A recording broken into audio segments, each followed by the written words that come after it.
Good evening, your majesties, and welcome to tonight's performance. I, of course, am Hayden Hartrick. I am the ringleader of this flirtatious family of fighters, and these are your jesters. We've got Clayton Chalman. The hair on my head is gone because I grafted it to my back. We've got Collin Mims. Jeff Goldblum is going to be on season 2 of Dark Dice. You should get into it now before it becomes a mainstream thing. We've got Brett Owen. The flannel is for the real fans. The shirt underneath, for myself. And we have Maxim Foster. Ring that bell, make him yell. If it goes well, you're not going to hell. Hey guys, I'm so glad to be back. Woo.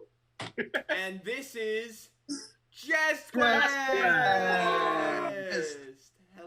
everybody. How are you all doing today on this fine Sunday evening? That is the night we play Jest Quest. I'm doing good. I'm doing good. I wasn't talking to you. I was talking to the audience. Clayton. This is Jest Quest, everybody. We have fun. Yeah. I love all the people here. I love all the people watching right now. And we have... He just prefers the people watching. That's why he's asking about y'all. He's sick of our shit. And I think we have a really fun session in store for you guys tonight.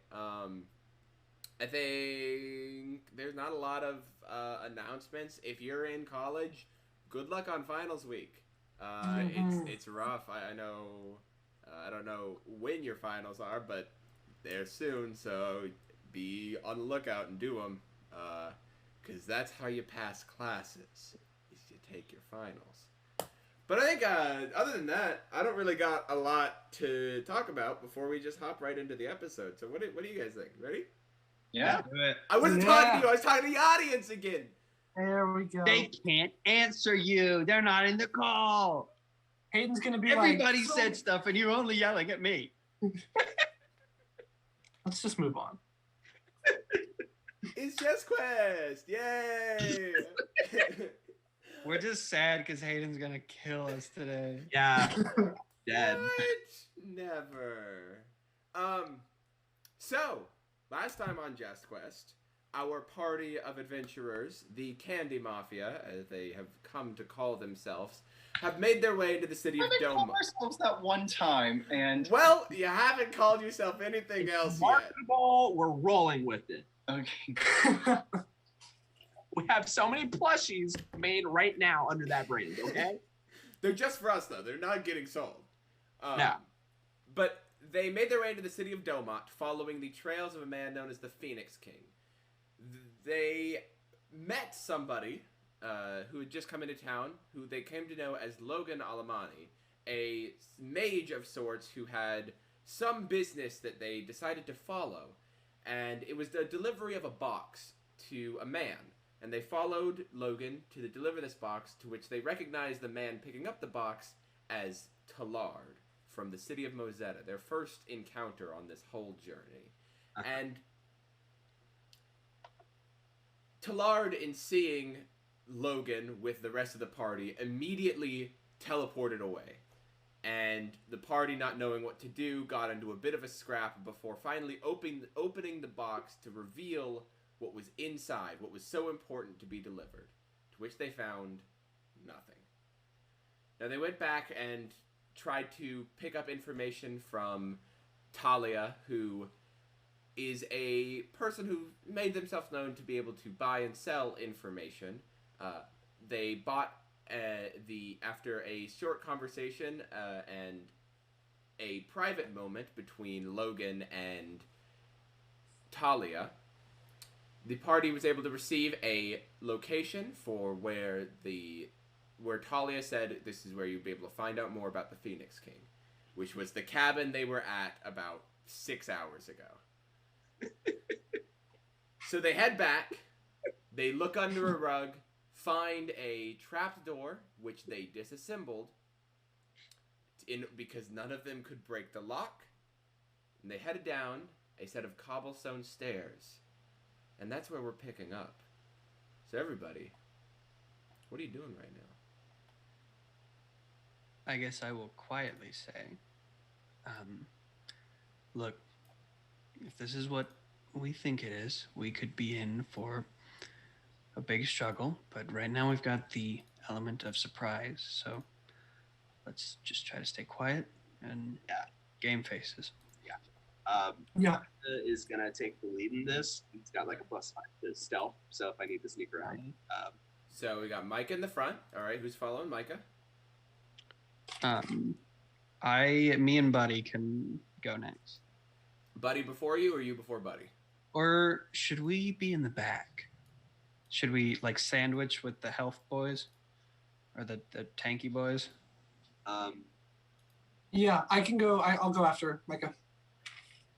The two of you perhaps would be best in the back. That way no one can approach us from behind. And although I do love him, Buddy is not the most quiet of creatures.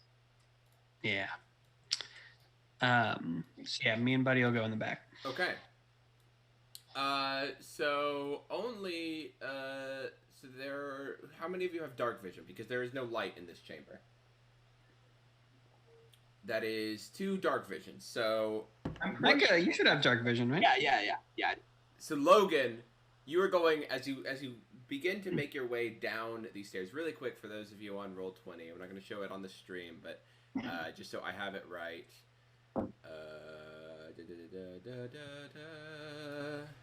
Does shit stop. I see something. There. That's the one. Does that look right for marching order? Yes. Okay, cool. Right. Oh, I love the little outline you've given me. Oh yeah, this is our first time seeing the tokens. Where hopefully, maybe the rest of everybody will get to see the new tokens today. Okay, cool. So you make your way down. This it is a staircase, a cobblestone staircase, that is about a little over 5 feet wide. So you're having to kind of go single file down this set of stairs, with Micah in the front. Now, did you say you were being quiet? I'm going to try to be at least.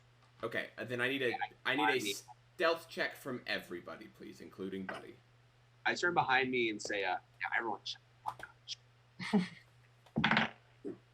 and Logan, yours is at disadvantage because you cannot see where you are stepping. All right. Got a 6. 17 for Micah. It's going to be a dirty 8. Okay. Real nasty 8 there. Mine is also a disadvantage though, right? Because I have scale mail. Yes, you have scale mail, so yours is a disadvantage. Oh, That's no. okay. Roll the same thing twice. It's a 15 for me. And Buddy? For Buddy, it will be a 3. A 3. So you're going down these stairs, and they're kind of, a little bit slick. Not exactly sure why, because it hasn't really been raining, but the stairs are just a touch slick, enough for Buddy to kind of slip a little bit. You hear it behind you, and you kind of are able to jump out of the way, but he kind of stumbles a little bit forward, shoulder bashes into Logan, or into Dionysus, who then hits Logan, and you all kind of like stumble and have to catch yourselves before falling down the stairs, which you're able to do, but it did make a decent little chunk of noise. And I'm just gonna say I shout a little bit unexpectedly. Yeah, I do. I turn around, and Logan, if you could see me, you would see the burning fury of all hell in my eyes. I stare right at you. What are you looking at? A dumb motherfucker. Where? Right in front of We have no reason to believe that has completely ruined our element of surprise. Let us continue. Okay. So you continue trying quietly down the stairs. Anything else as you walk down the stairs? Or you just walking down the stairs? I'm gonna try to do like a perception check or okay. Just you're just trying to keep an eye out. All right, go ahead and give me a perception check. While he's doing that, Hayden Monty's gonna manually unlatch his shield and unravel it to get it assembled without having to make it loud and spring it. Of course. That's a 6. A 6? Yeah. Okay. Yeah. I mean, I'm still gonna be able to see stuff though. Like. Yeah. But you're kind of trying to keep an eye out, and like you're that little bit of like piss that's in your brain is kind of keeping you from being able to fully bring in your whole environment. Yeah. So you continue down the stairs. Yeah. Continue down the stairs. They go down for maybe about what you would assume to be maybe about 2 stories underground is how deep these stairs go. To which, Micah, you begin to see towards the bottom like a final step and opening out into a carved out cavern, like underground area. Okay. I turn back and say, guys, I think we're underground. Just keep that in mind. Yeah. So you continue down through the steps, down deeper in, and you finally kind of come to a final area where it levels out. There's no more steps. You don't really see it coming, Logan, so you kind of do that thing where you take a step and then you're like, you think there's another step, so you just kind of like plant your foot really hard into the ground, and then you kind of like, ugh. And you, Micah, you were the first to see this room, so as everybody with dark vision begins to file in, I'll explain what you see. As you come into this large, not quite a cave, but it's man-made. It's a man-made, but it doesn't like, it's not like smoothed out, you know. It seems to be excavated at some point, and there is not a lot of decorations on the wall in this main area. You can see that it's about 40 to 50 feet long, maybe about 20 feet wide. There is, the first thing that catches your eye is this large statue in the center of this room. It is massive, and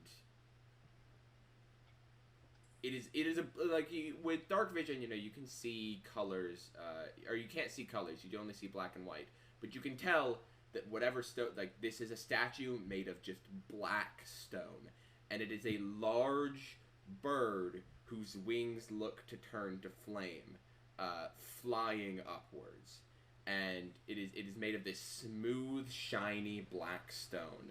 And in the front of it, there's a plaque that you can't read from just your entrance.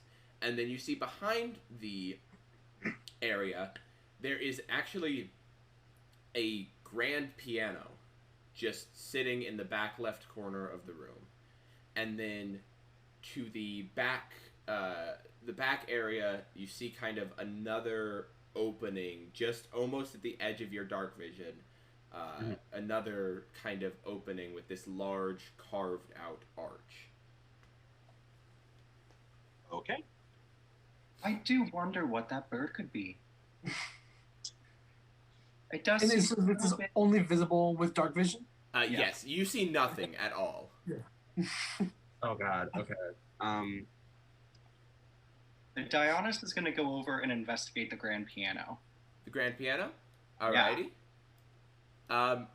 Make an investigation check. All right.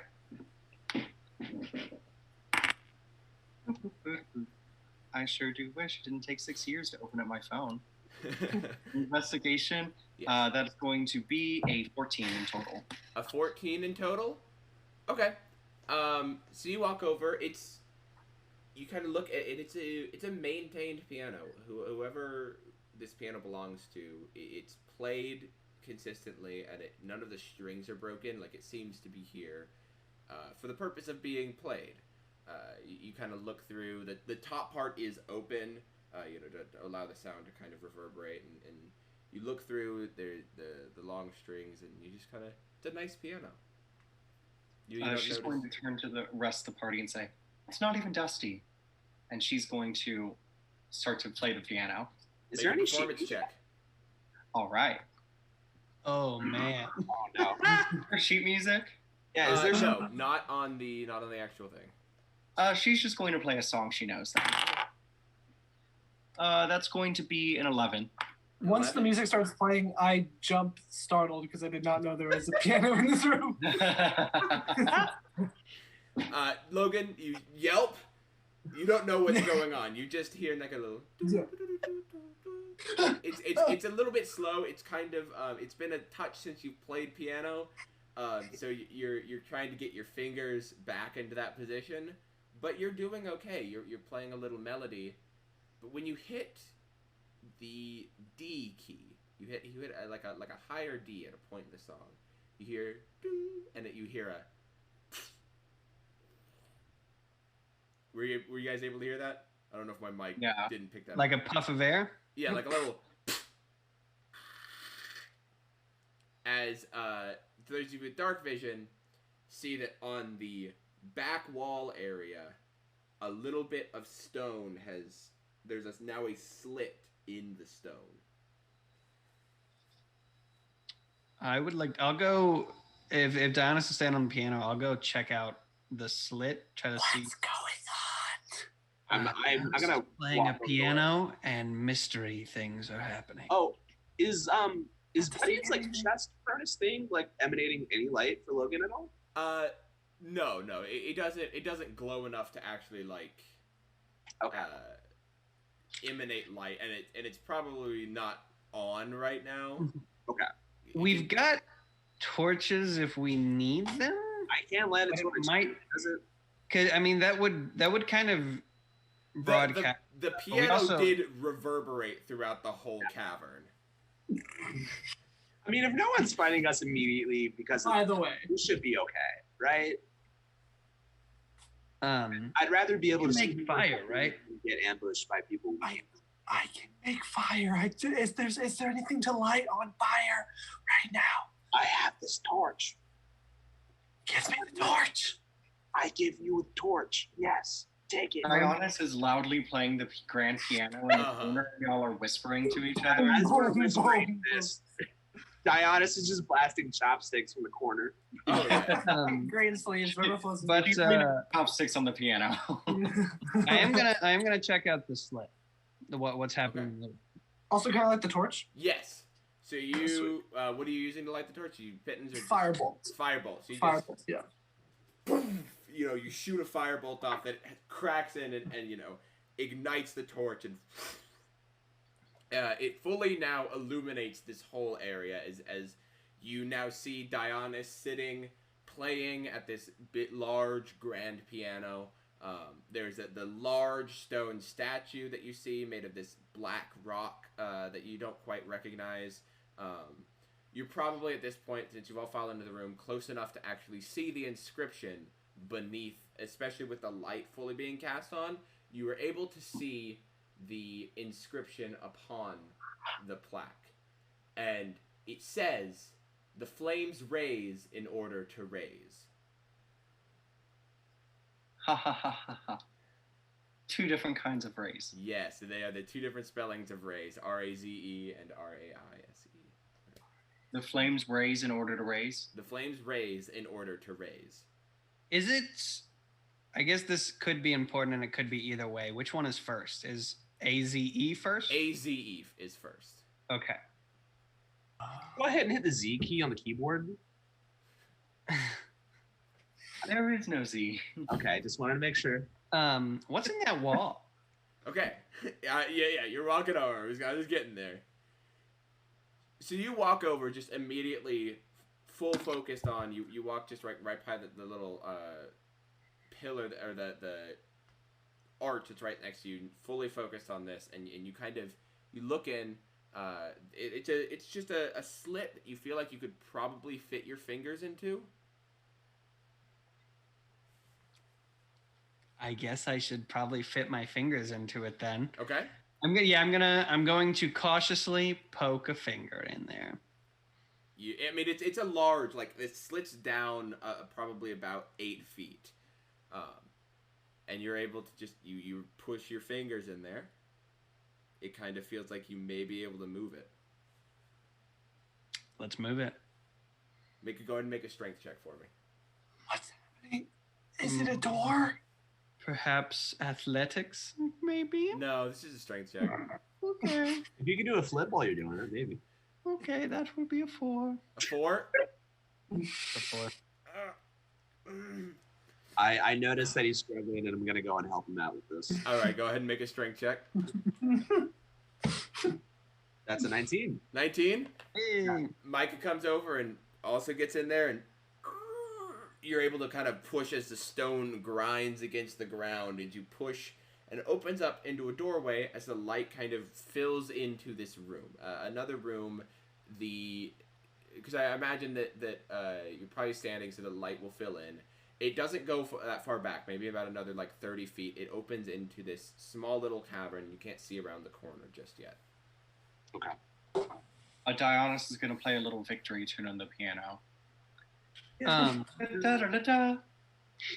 Hayden, you said the light is only going in 30 feet? The light is only going in a little bit. It's going in, actually no, you wouldn't even see all the way back to the end. You'd probably only see about 10 feet. I've got dark vision. Yeah, so you see back to the back of the wall. It's the walk of the wall is about 30 feet from the entrance. Very small. Okay. And it curves Anything around. in here? Are you going in? I'm going to poke my head in. Okay. You poke your head in. It seems that it's a long hall, about a 15-foot hallway past this doorway before it opens up into the left. Okay. There's a hallway, and it looks like another cavern. Okay, yeah, let's just go. Come on. All right. Yeah, go. I kind of push on your back, Okay, well, let's wait for everybody. Is there anything on the floor, any rocks or whatever I could put in the door frame just to make sure it doesn't close on us whenever we go back out? Yeah, you have to make an investigation check. I will do that. So 5 plus probably nothing. Less than nothing, actually. That's a 4. Okay. Yeah, and just so I've fully described everything. You're looking at a thing. There is to the right, a carved archway, right? That is kind of fancy. This is not the doorway you're looking in right now. There's just archway to your right that leads. You can see about 60 feet into it now, where you see a armor stand, with a piece of a metal shoulder. Piece of shoulder armor just kind of hanging off of it right now, but that is all you see at that moment. And so what did you roll? A 4. A 4? Mm-hmm. Apparently this is just well kept. There's no stones on the ground. Damn. Okay. But you go in to the room in front of you, correct? Yeah. Yeah. Mm-hmm. So you follow for about 15 feet until this opens up and curves off into a room. Small room. Not even a third of the size of the room you were just in. And in it, you see about 5 things.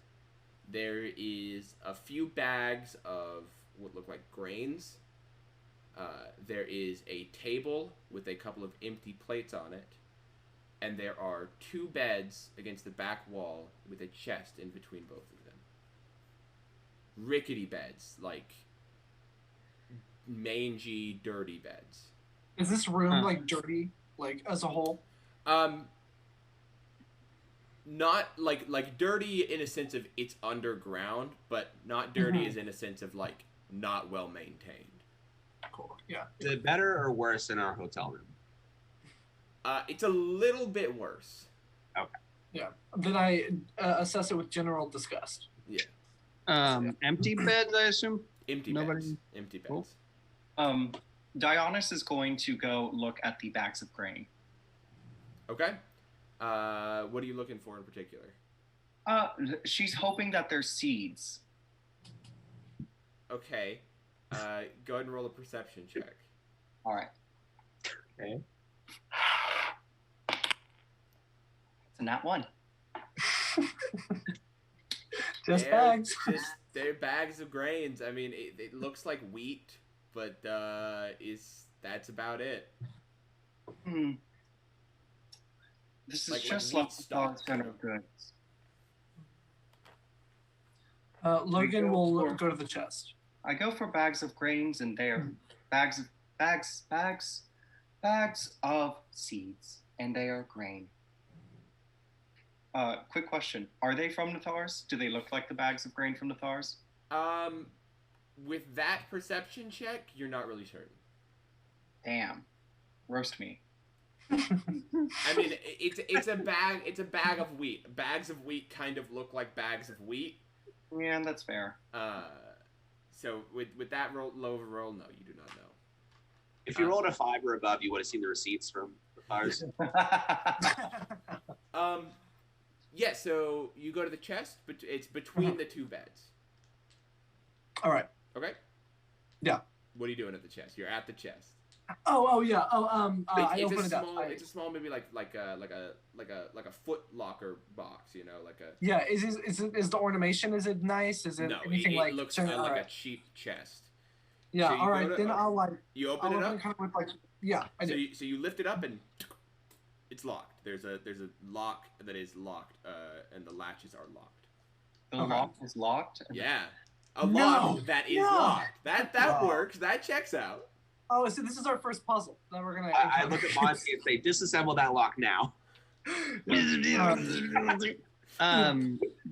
it look disassemblable? Like, could I feasibly unscrew this shit? Make an investigation check. Can do. All right. While this is happening, Dionys is gonna get in the nearest bed. You are just taking these people's homes. I love it. That is going to be a 25. 25? With some work, yeah, you could probably figure it out. Then I'm going to do that. Okay, you think it'll probably take you about 5 minutes to do?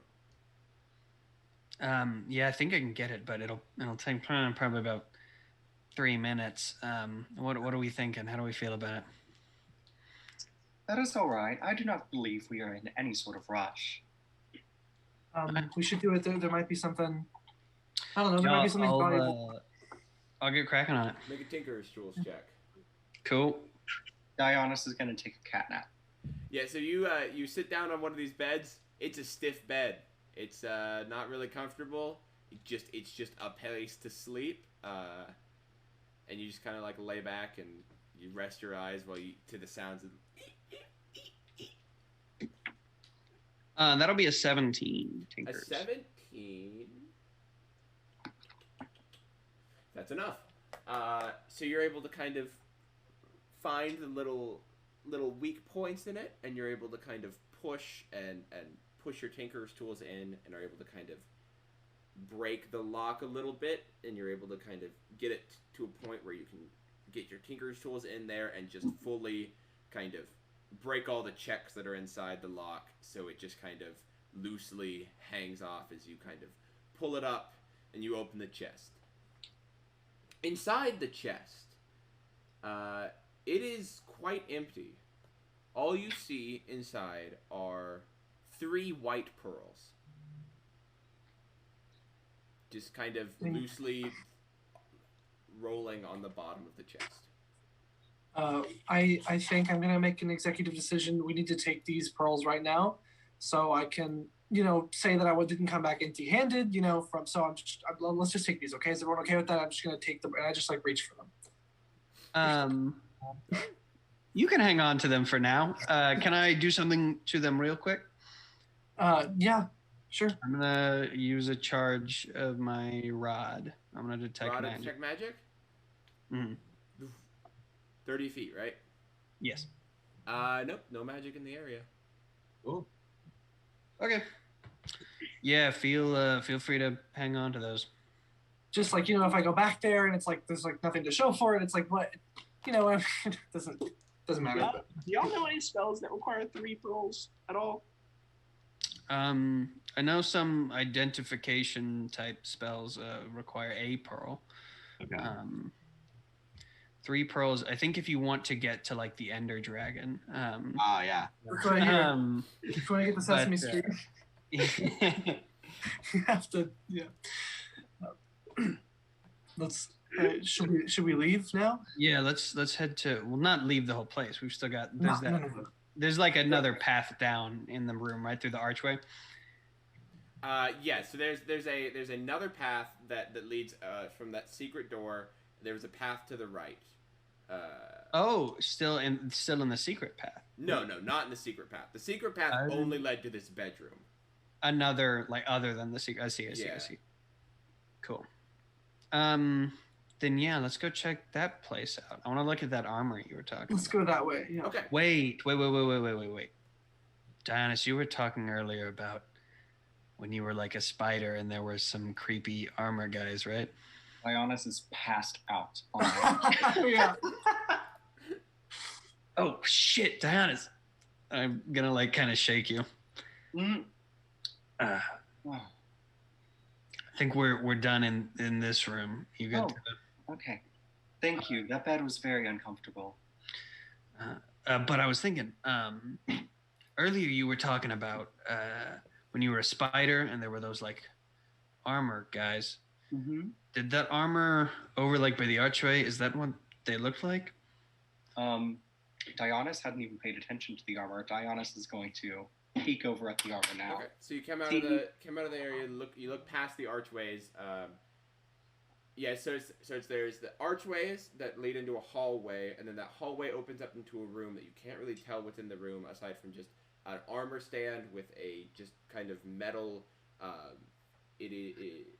A metal piece of shoulder armor strapped over. Make a history check. All right. That's a lot better than some of my previous rolls. I'll take it. That is going to be an 18 in total. Okay, so this doesn't particularly look like the same armor. Again, it's a very simplistic looking shoulder piece. And it doesn't necessarily look like it is the same exact armor. It does not seem to be the same armor to me. Besides, I'm not entirely sure if, well, perhaps there would be a good reason for it. Oh dear, what is that family? The Scarlin family? Do you think they would have gotten that same armor from here? I'm not sure. It's possible that it's related, but let us cross that bridge when we get there. Yeah. How long does detect magic lasts? For a little bit, right? About 10 minutes. 10 minutes, yes. As we come back into this room, anything when I walk around? Anything? Yes. Is the armor magic? Okay. The archway emanates a little bit of magic. You're not within the range of the armor. The armor is like at the edge of your dark vision. Or Okay. At the edge of the light now.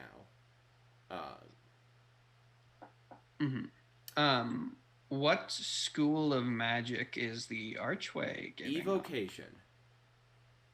Okay. What could that entail? Yeah, that's interesting. Anything else in the room? In this room, no. I will have Buddy take a step through the archway. Buddy takes a step to the archway, and you see a bunch of runes across the archway light up,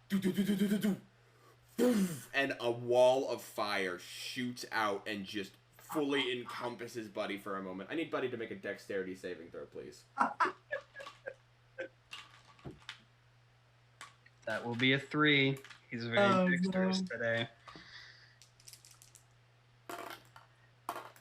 Oh no, I'm gonna feel really guilty. Buddy, I can make him fine. 14 points of fire damage to Buddy. as he and is kind of isn't able to like push the way through because it looks like the entire chamber filled with flames. Okay. As Buddy steps back, while we're doing whatever we're doing, I'm going to just take out my weaving fork and patch him up with some mending, run over like any of the wounded areas and get him back to full. So I'm gonna fully back up and freak the fuck out because I've never seen anything like that before. Like all at once, totally startled. Right? Like what? What the fuck was that? Is it gonna happen here? No, it looks like that's what's gonna happen if we go through there. It is most likely something that is activated by the archway itself. Probably some sort of ward. I'm gonna try to rack my brain for what I remember about runes. Okay, make an Arcana check. Okay. Another nat 1. I'm putting this dice in dice jail. I will help as soon as I'm done with Buddy. So Hayden, just let me know. Okay. You also make either Dionysus you can gain advantage, or Monty you can make another one. You can make one. Dionysus is going to rack her brain for all of like 2 seconds and say, "I have remembered. I know nothing about runes." All right. Yeah, I'll take a look. We're fucking fucked. I'll be looking specifically, Hayden, for any way if there's anything that can disrupt them or be removed from the equation to make passable. All right. If that is possible. That's still not too bad. That'll be 16. 16. Easiest way to dispel runes. There's the few key ones that come to your mind immediately are the placer of the runes can choose to dispel them. If you have, there is magics like dispel magic that dispels magic that could probably usually work on runes, especially warding runes. And other than that, I mean, maybe you could destroy the runes themselves, like if you were to break them in the stone, but that is extremely dangerous as it could activate the runes themselves and sometimes might not even work depending on what spell the rune was put in place with them. Okay.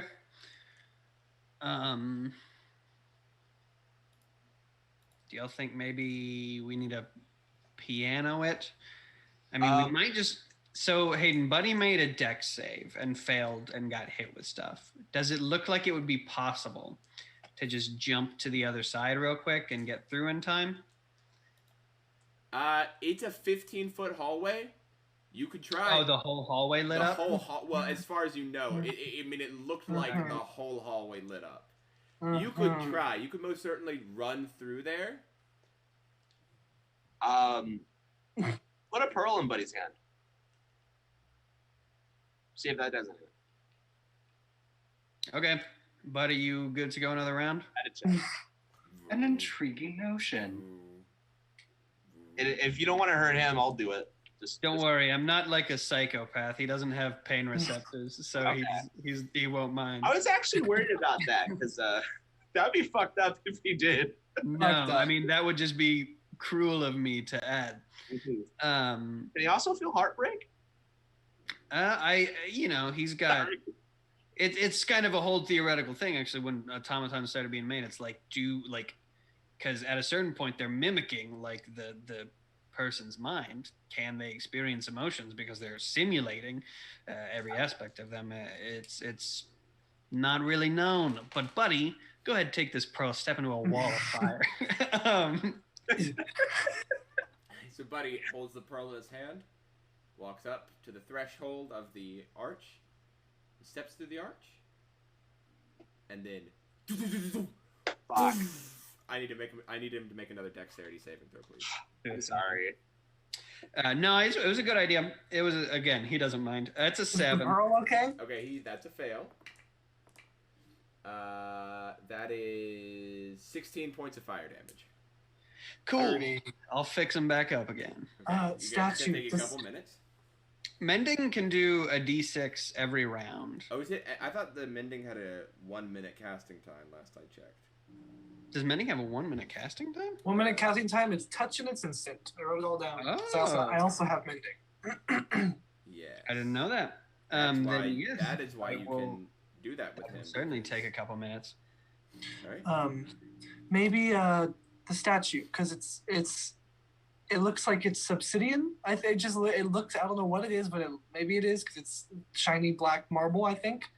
What do we think about that? Maybe. Oh, there's probably another trap door, and I'm gonna go to the statue and just try to push the statue over. Okay, make an athletics check. Come on. And also, just let it be known, as I'm pushing against it, and my hands are against it, like the gold coloring is going to kind of spread around it, Mm-hmm. So, what check? Athletics check for trying to push a statue over. 19. That's not bad.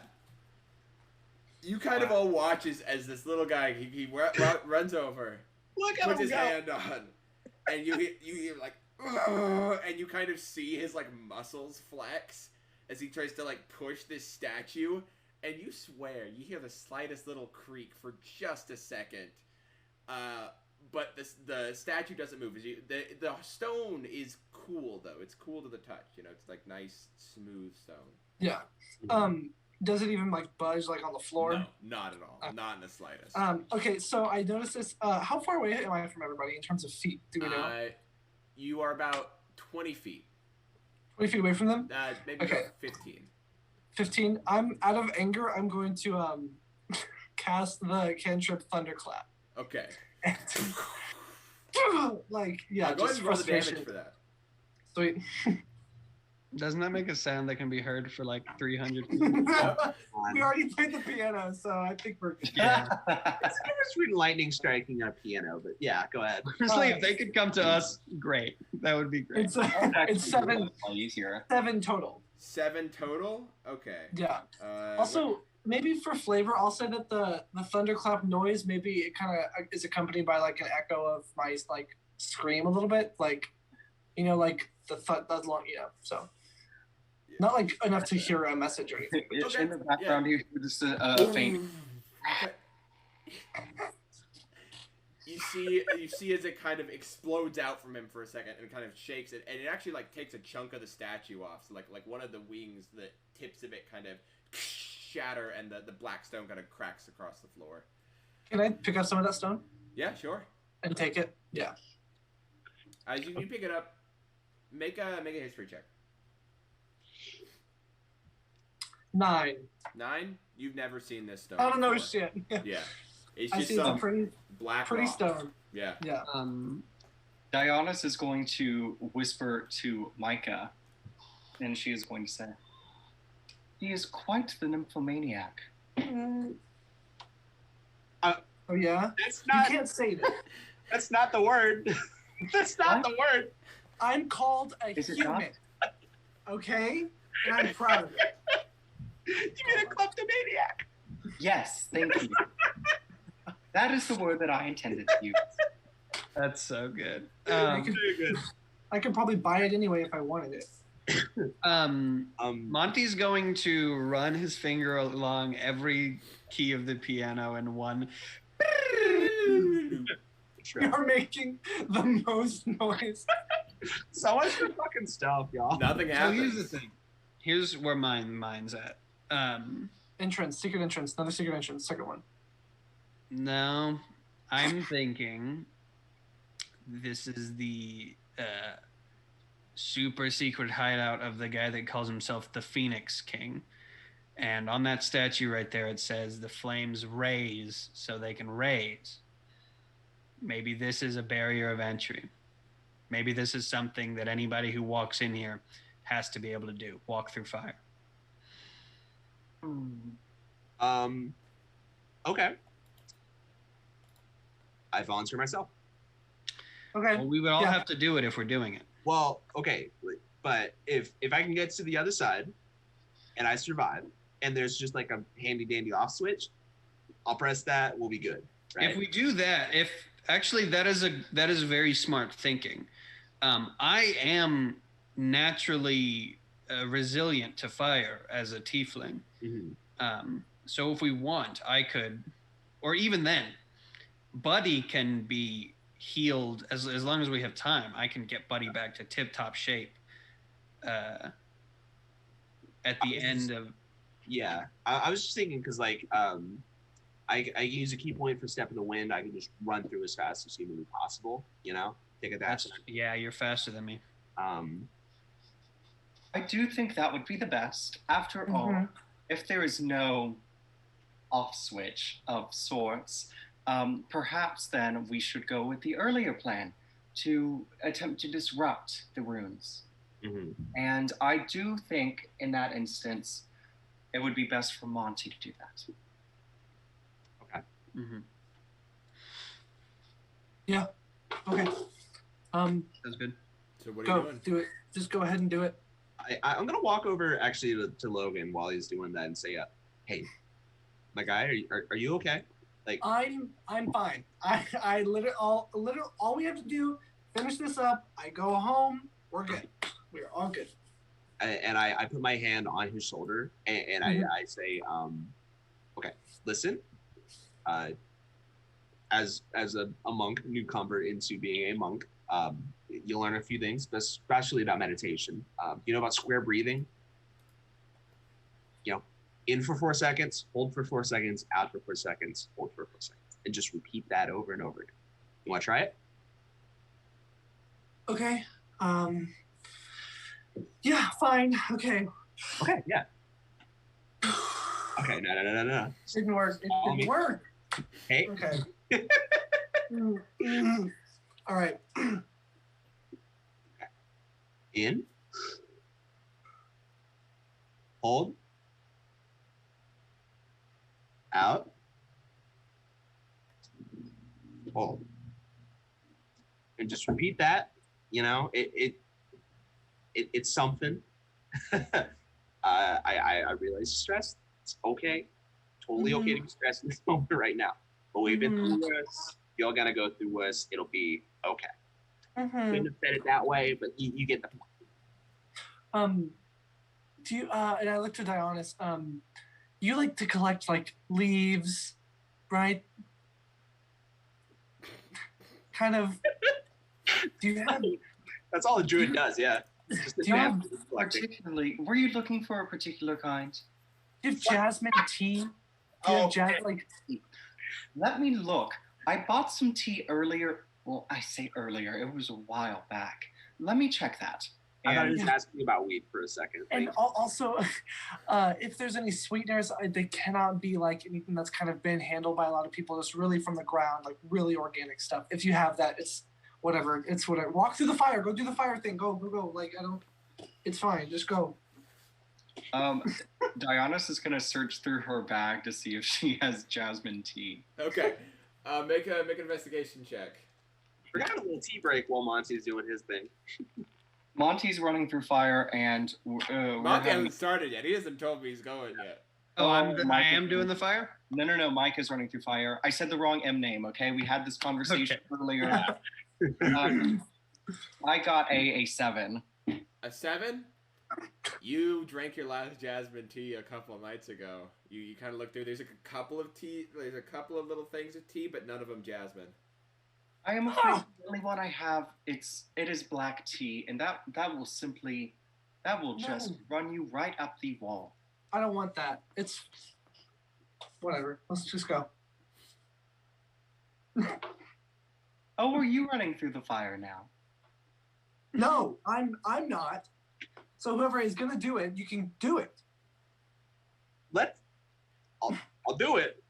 Let's do the rune thing first. Just double check. All right. Oh, if we do the rune thing, it might blow up on all of us. We might blow up anyways. I would sooner if we want. I can run through the fire if we're gonna do the rune thing. I think I should do that even before we disassemble runes. Okay. Tell you what. It could be catastrophic, just like the structure of things, and also theoretically, in some cases, it could inform the caster that the rooms have been disrupted. Okay. And so we don't want that. So do you want to go through or me, or should we rock paper scissors for it? We're not gonna run together. I'll do it. I'll run. Right. All right. And Micah's gonna like get in runner's position, you know. Mm-hmm. Try to like right before sprint. Okay. And he's just gonna use the dash action. And then whenever that's done, he's gonna use a key point for a step of the wind. Okay. Just try to go as fast as possible. All right. Yeah. Okay. Cool. So you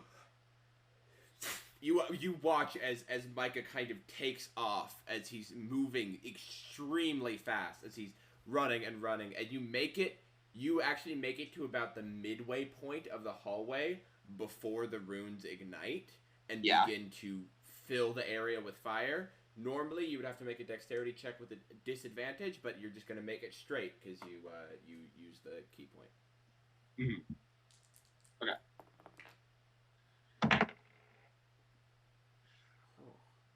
Okay, that's a 21.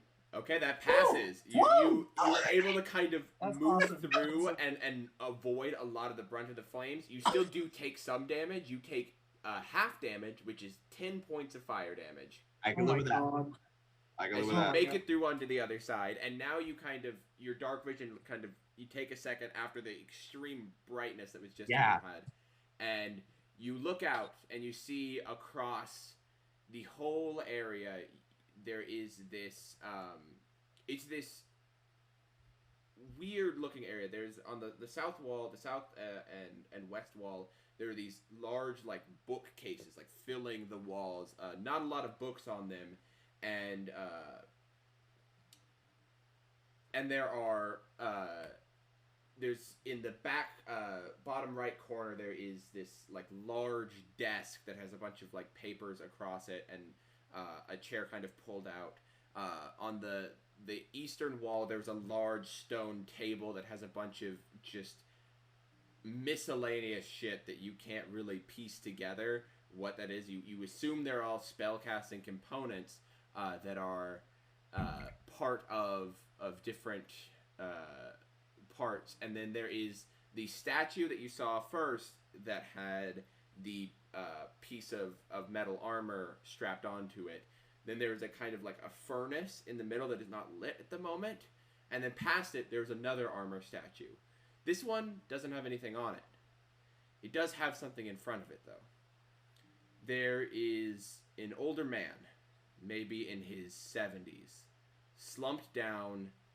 You kind of look at him for a second. You see his hands are covered in these metal gloves, and his mouth is covered in this metal gag. But pushing out from this metal gag, you see familiar white beard, and now a sunken down, unconscious Thomas Archibald. Fuck. Alex, would you please come right in here, please? Oh my god. Hello everyone. I'm unconscious, but I'm here. Holy shit. Jesus. And oh boy. You see him. He is slumped against this statue, just kind of knocked out. His robes are gone. It took you a second to notice him because all the colorful robes he normally wears are not there anymore.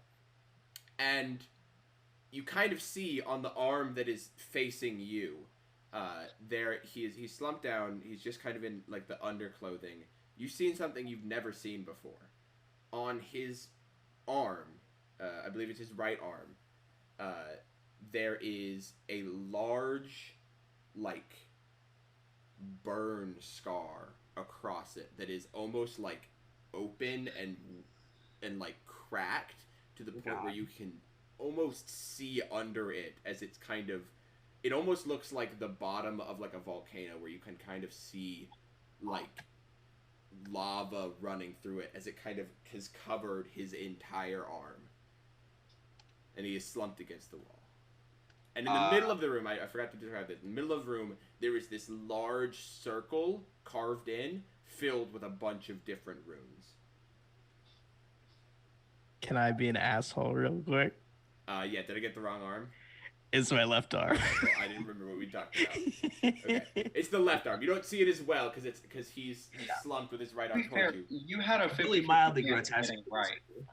But you do notice it. You do notice it as you kind of see him for a second, because his arms are both slumped in front with these metal gloves, his hands chained together like this, and a metal gag in his mouth.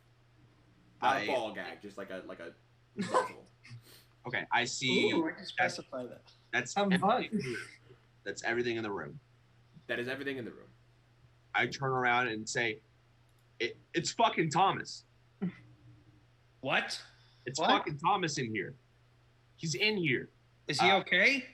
I don't fucking know. He's like chained up. I run over to him on the chair, and he's not on the chair. He's on the floor. On the floor. Fuck. Yeah. I'm gonna run over to him and just like try to shake him up, try to wake him up. Okay. See if You shake him, Thomas. You begin to come to consciousness, and you see in front of you a familiar face, a half-orc that you haven't seen in a few days. Oh my god. Oh, Mike, I'm so sorry. I tried to hide the gummy bears up my ass, but they got me. They were too fast. You look good. Like, don't get me wrong, I'm not feeling too great, but oh my god. Is a gag in his mouth? No, yeah, you can't talk. I thought he took the gag out of my mouth. No, he just shook you away. That's my bad. I wanted to let you go for a second, just to give you the moment. But that's no, what I'm trying. That's what I'm said. trying to say. But blood is just coming out of my mouth. Oh. I'm gonna try my damnedest just to rip them off. Is there like a key slot? Do I need to like do anything? So it's like fully like it's here, and then it's like locked behind his head. So that the thing is locked. You can try to tear it. Are you trying to tear it? That's not happening. I mean, you can try. If your first thing would just be to go to try to rip it off. I'm gonna try. I don't think it's gonna harm roll me. an athletics check. Yeah, athletics. Okay, that's a 12 plus. That's a 14. You're pulling and it's not coming loose. Okay, I have a set of thieves tools. Can I try that instead? Sure. Go ahead and make a. Are you proficient with thieves tools? Yes. Okay, go ahead and make a thieves tools check. While he's doing this, what is everybody else doing? You saw at the edge. You saw Micah like run and disappear into darkness, past your dark vision. Who is Thomas? We parted just a few days beforehand. Why would he be down here? I don't know. I think Monty runs through as well. All right. Go ahead and make a dexterity check, or dexterity saving throw at disadvantage. Cool. Actually, not bad. That's a 16. That is enough. You would take 11, but now you take half, so that's 5, half. You take 2 points of fire damage. Can do. You run through this area. I rolled a 12 with the thieves tools, even less. So quickly, that is not enough. You can't find. You're trying to do this as fast as possible, and you can't find the way to open it. I'm gonna grab the shoulder armor thing and like twist it and see if that is gonna like deactivate the runes or anything like that. Okay, so you twist it. Just looking around, searching. Does there seem to be any kind of lever, switch, button, anything like that? Make a perception check. Not investigation. No, you said this is a quick look around. Okay. Because now you do see Thomas too. Is there like a magnifying glass in your Tinker's tools thing? Maybe there's like a little makes it an investigation check. There's Sherlock Holmes hat. That will be a 12 perception check. There is nothing in the immediate area around you that looks like a lever. or any type of mechanism. All right. These runes, like they were, from what you rolled high enough to kind of know that they are arcane in nature and not mechanical. Then I'm going to run straight to Thomas, and I'm going to become a whirlwind of screwdrivers and wrenches and whatnot, trying to take this thing apart on him. I hand him a crowbar. I have just anything fucking. Is Buddy with you? Buddy's still over with y'all. Okay. Okay, so make a Tinkerer's Tools check. 21. All right. You're what are you starting with? Gloves or the mouthpiece? Starting with the mouthpiece. Okay.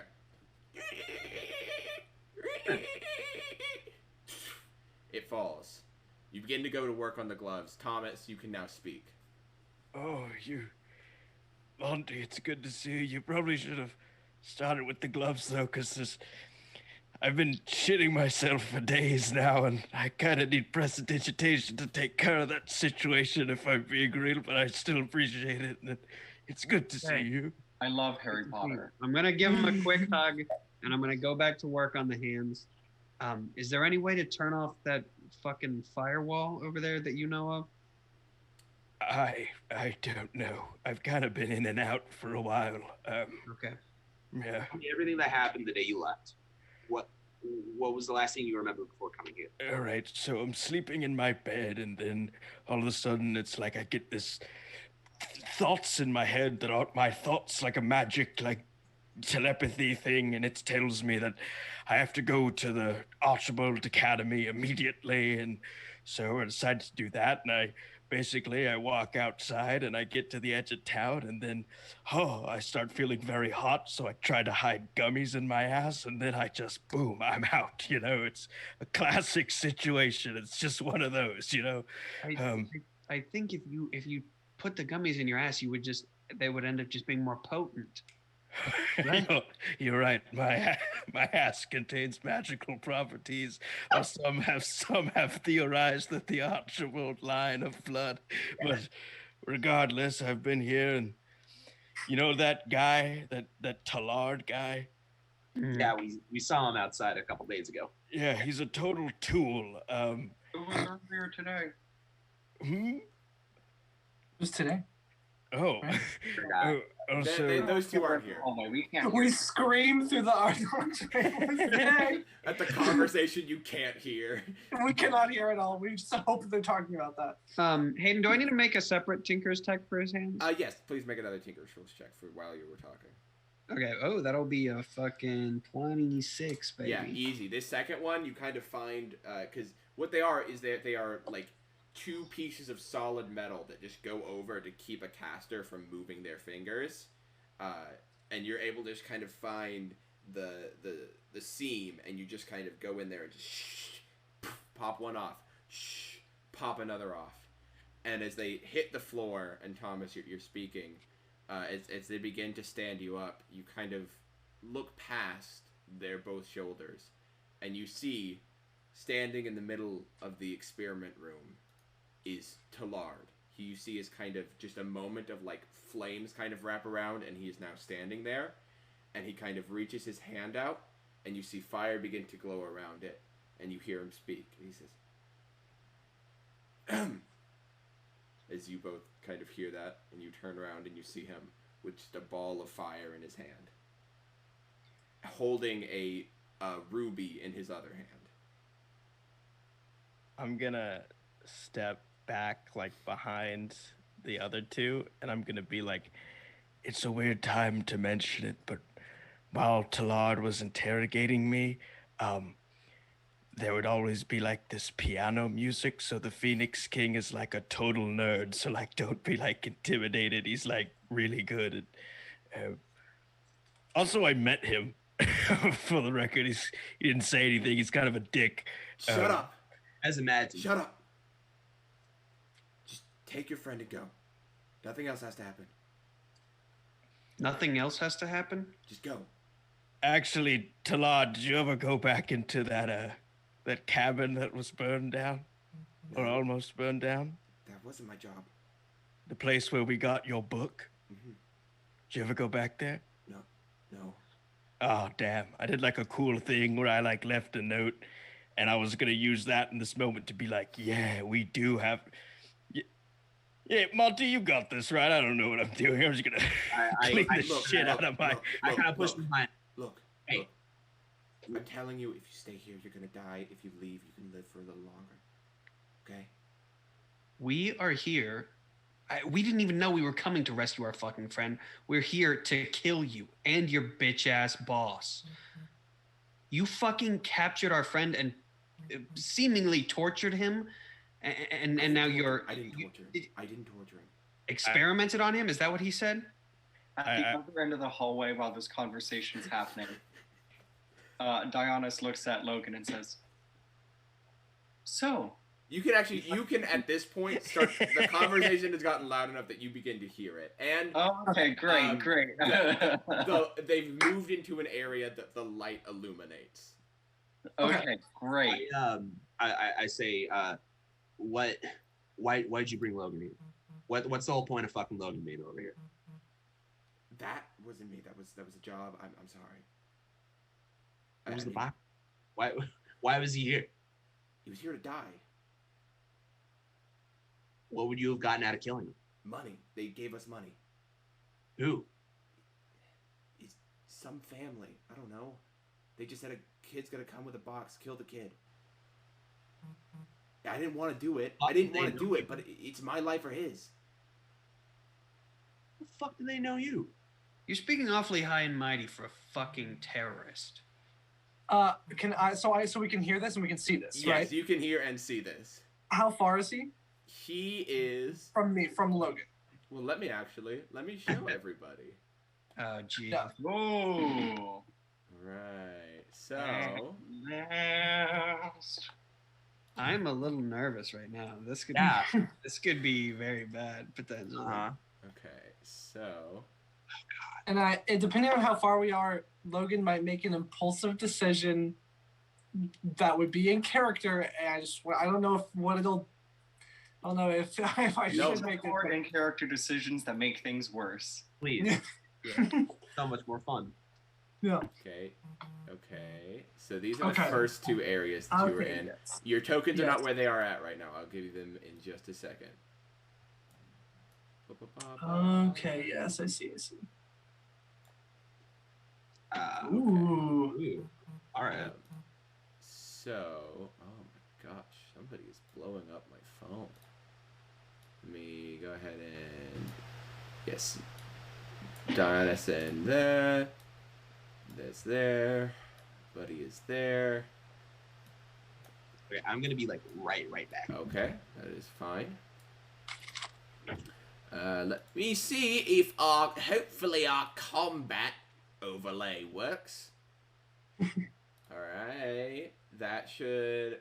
If anybody's in chat and would like to tell us how that looks, please do that. All right, this looks great, by the way. Thank you. Yeah, it looks great. Yeah, really great. I'm scared. It looks good and seeing all the square footage, it freaks me out. We've got the new overlay too that has everybody's art now. We got a new combat overlay that I worked really hard on. It looks great. Oh my god. Do you need? Never mind. I'll ask you that later. But yeah, so you have your line of sight. Can y'all see this? Yep. Yes. Okay. Your line of sight goes. You can't see Tallard, but you can see just the edge of Thomas. You can see Thomas and Micah fully, and just the edge of. Actually, no. There's an illumination from him beginning, holding this spell in his hand, so you can see kind of everything going on here. Okay.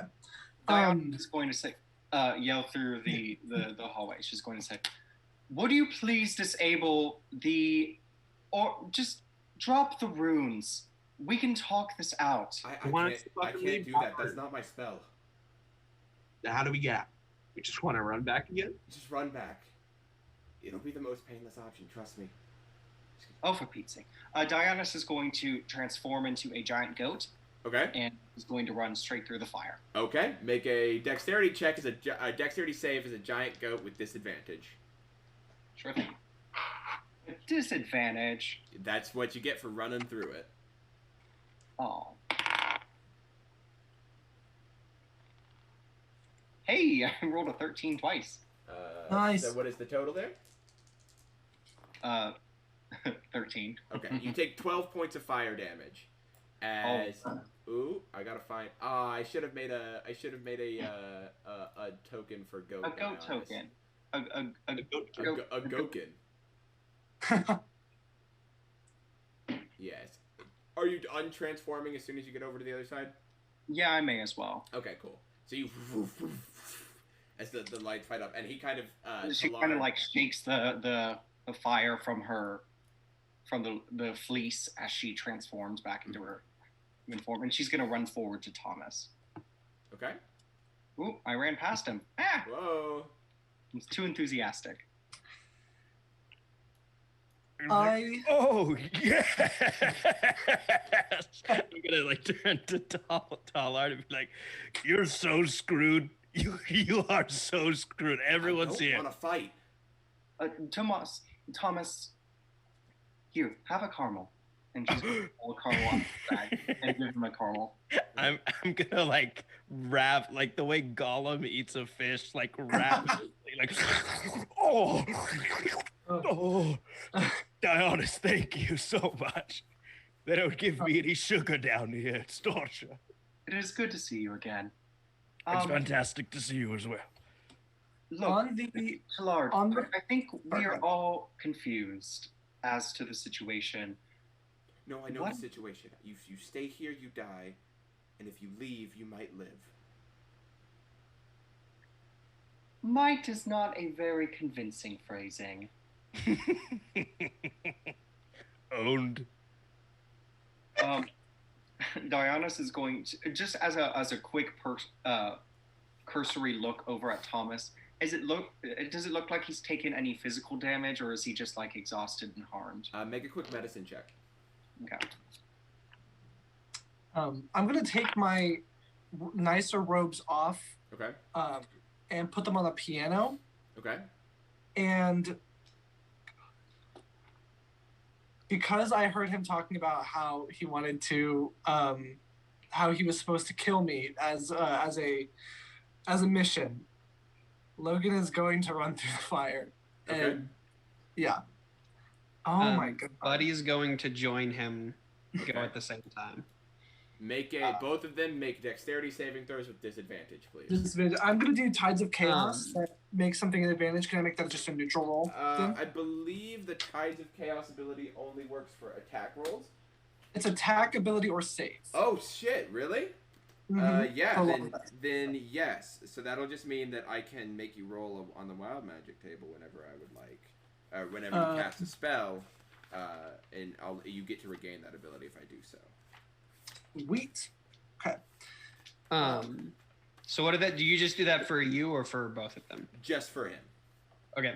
Then Buddy is going to be a 14. Not bad. Yeah, he's been rolling like shit. Pass.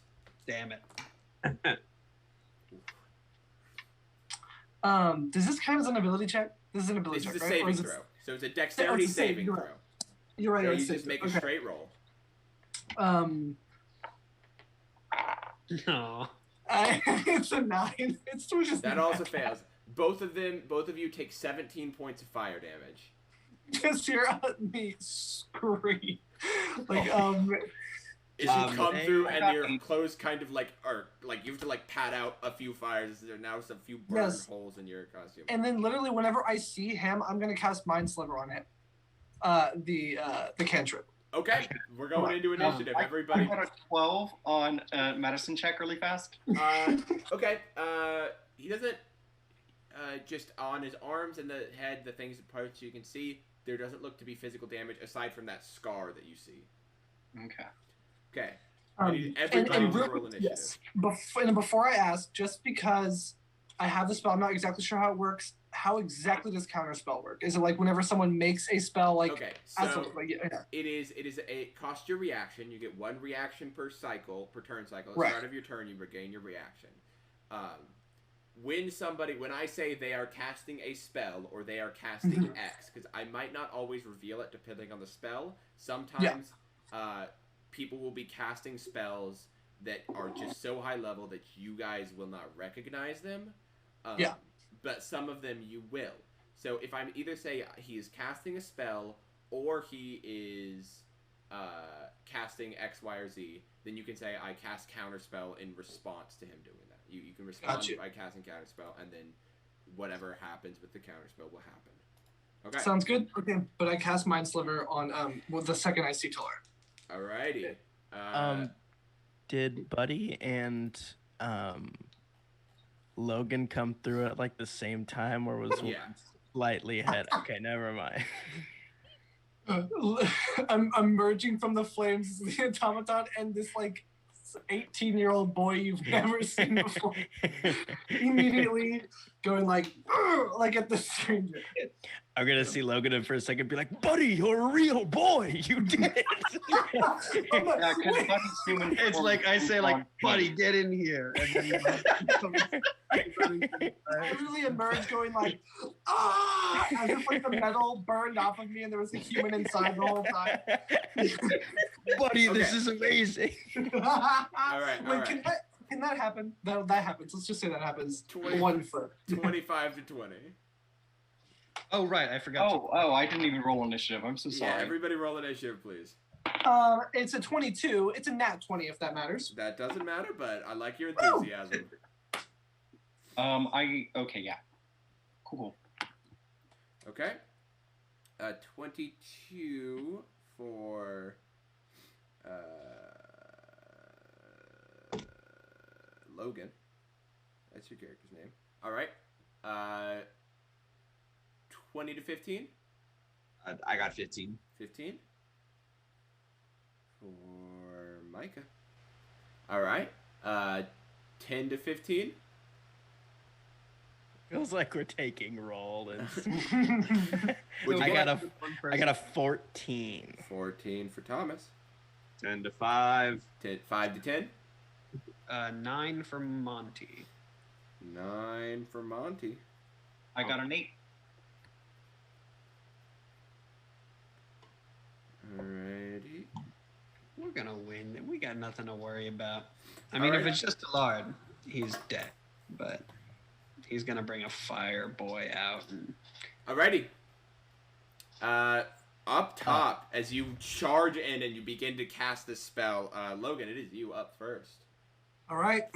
So Mind Sliver. Yes, target makes intelligence save, or he takes 2d6 psychic damage and then subtracts 1d4 from the next save. From next saving throw. Okay. Target must get an intelligence saving throw. Okay, let me... That's against my spell DC, correct? Yes, your spell save DC. What is that? 14. 14, okay. Oh my gosh. I believe, unless he has a bonkers high modifier, that is a 10. Woo! All right, so he takes... I'm going to go ahead and use Metamagic to Empowered and just re-roll one of the damage dice. Is that okay? Yeah, spend one of your sorcery points. Sweet. That was worth it. He takes 8 total psychic damage, and he subtracts 1d4 from his next saving throw before the end of my next turn. Okay, yeah. Okay, so you kind of you sling out this little you pull a little bit of magic off and just kind of spin this little pink line that kind of hits right into his head and kind of goes into his brain for a second as he kind of stumbles back. Mm-hmm. Is that it for you? You gonna move? Then I will say, fuck you for trying to fucking kill me! Fuck you! Out of the fire, I emerge. Too angry to die. Okay. Micah, Also, I'm crying. Yeah.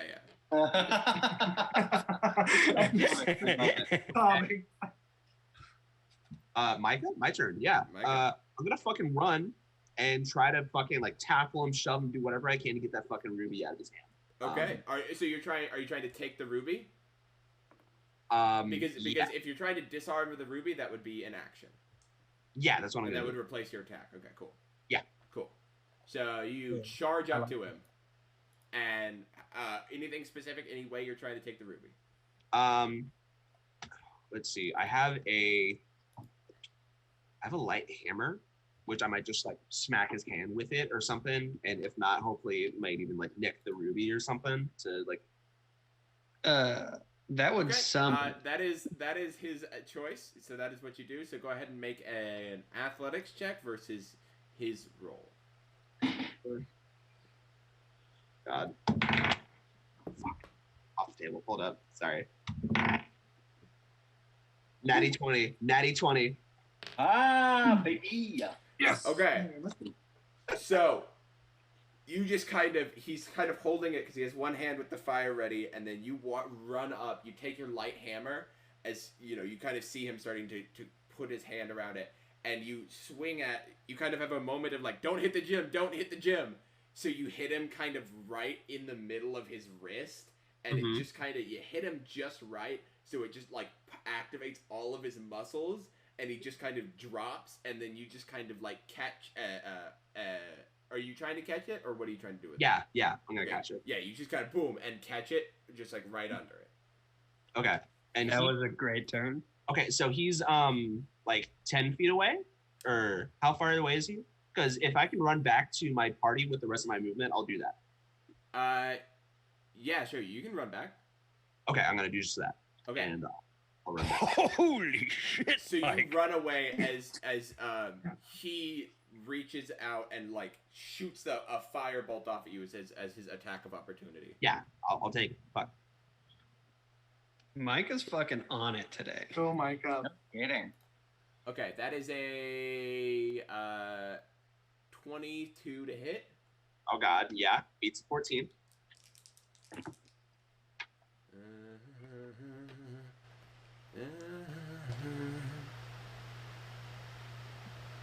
Alright. You take 12 points of fire damage as it smacks into your back as you keep running. Mm-hmm. Does it propel me at all? Just no. Alrighty. Is that it for you? Yeah, that'll be it. Alright. Thomas, it is your turn. So quick question, Hayden.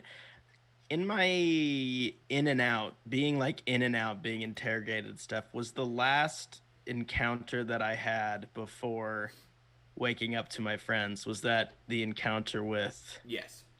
Okay. So I'm going to be like, okay, guys, look out. The Pheonix King might be nearby. I don't know if that's of any concern, regardless. And then I want to go like behind... directly behind Monty, and I want to whisper in his ear and be like, Monty, if we can, I don't know how long I've been out, but if we can finish this guy off with the Lonely Architect's big day, if we could do that move, that would be much appreciated. Way ahead of you. Awesome.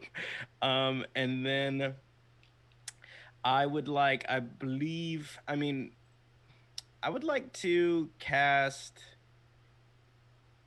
I'm going to just be sly. I'm just going to cast Firebolt at Tallard. All right, go ahead and roll the hit. I shall.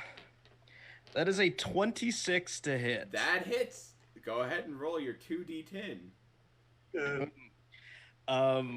We got a 12. I'm gonna make like a finger gun. This town ain't big enough for you, Tallard. I'm gonna like shoot the firebolt at him. Also, who's this guy? Because that's not. So that's about all you're able to get out as it kind of hits into him, and you kind of see he's not as hurt from it as you would normally suspect. It kind of hits him, and he kind of like shakes a little bit of it off. but he kind of hits him in the shoulder as he kind of is still kind of holding back, trying to start to conjure another spell. Would you let me summon Gerald as a bonus action, or is that? That is an action possible? to summon him. Okay.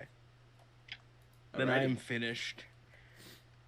Alrighty, that brings us to Monty. All right. Architect big. No, that's the finish. So we gotta soften him up a little bit. I will. So I already had or I guess I didn't quite have my shield out yet. I'll spring my shield out, grab persuasion, and I'm gonna 10, 15, 20. I'm going to circle, kind of get over on this side of him. I'm gonna kind of go over here, and I'm gonna take 2 swangs of my dang sword. Okay. Go ahead and roll a hit. I think for the first one, fuck me, that's a 12. A 12 does not hit. Okay. The second one, that is a 14. 14 does not hit. Yep. You kind of run at him, and he takes both of these swords as he kind of like ducks and weaves between both of them. Yeah. Well, and then Buddy is going to.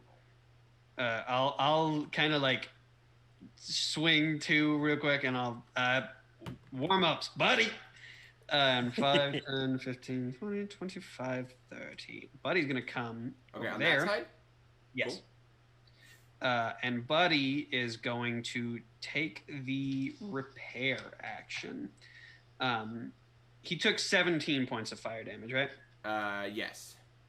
Cool. He's going to take the repair action, which will 2d8 plus 3. Oh, fuck yeah, that's a 7 and an 8. So that is 15. So that's full health, Buddy. Woo! Okay. Tallard sees like this giant metal robot like charge towards him, and the roach just stops and is like, okay. He's looming over because Buddy doesn't use his hands, so Buddy's just looming over him, and there's like sparks kind of inside him as like little, almost as if little drones were patching up his holes. Oh, I love that. Or like a car cool. stop. That's still intimidating. It's pretty rad. Is that it for you? That is it for my turn. Okay. It is Tallard's turn. What is Tallard's Dexter? Oh, what did he roll? He rolled above you. Damn him. So you kind of watch as he kind of like, you're on either side of him as he's just kind of like looking desperate for something to do, and he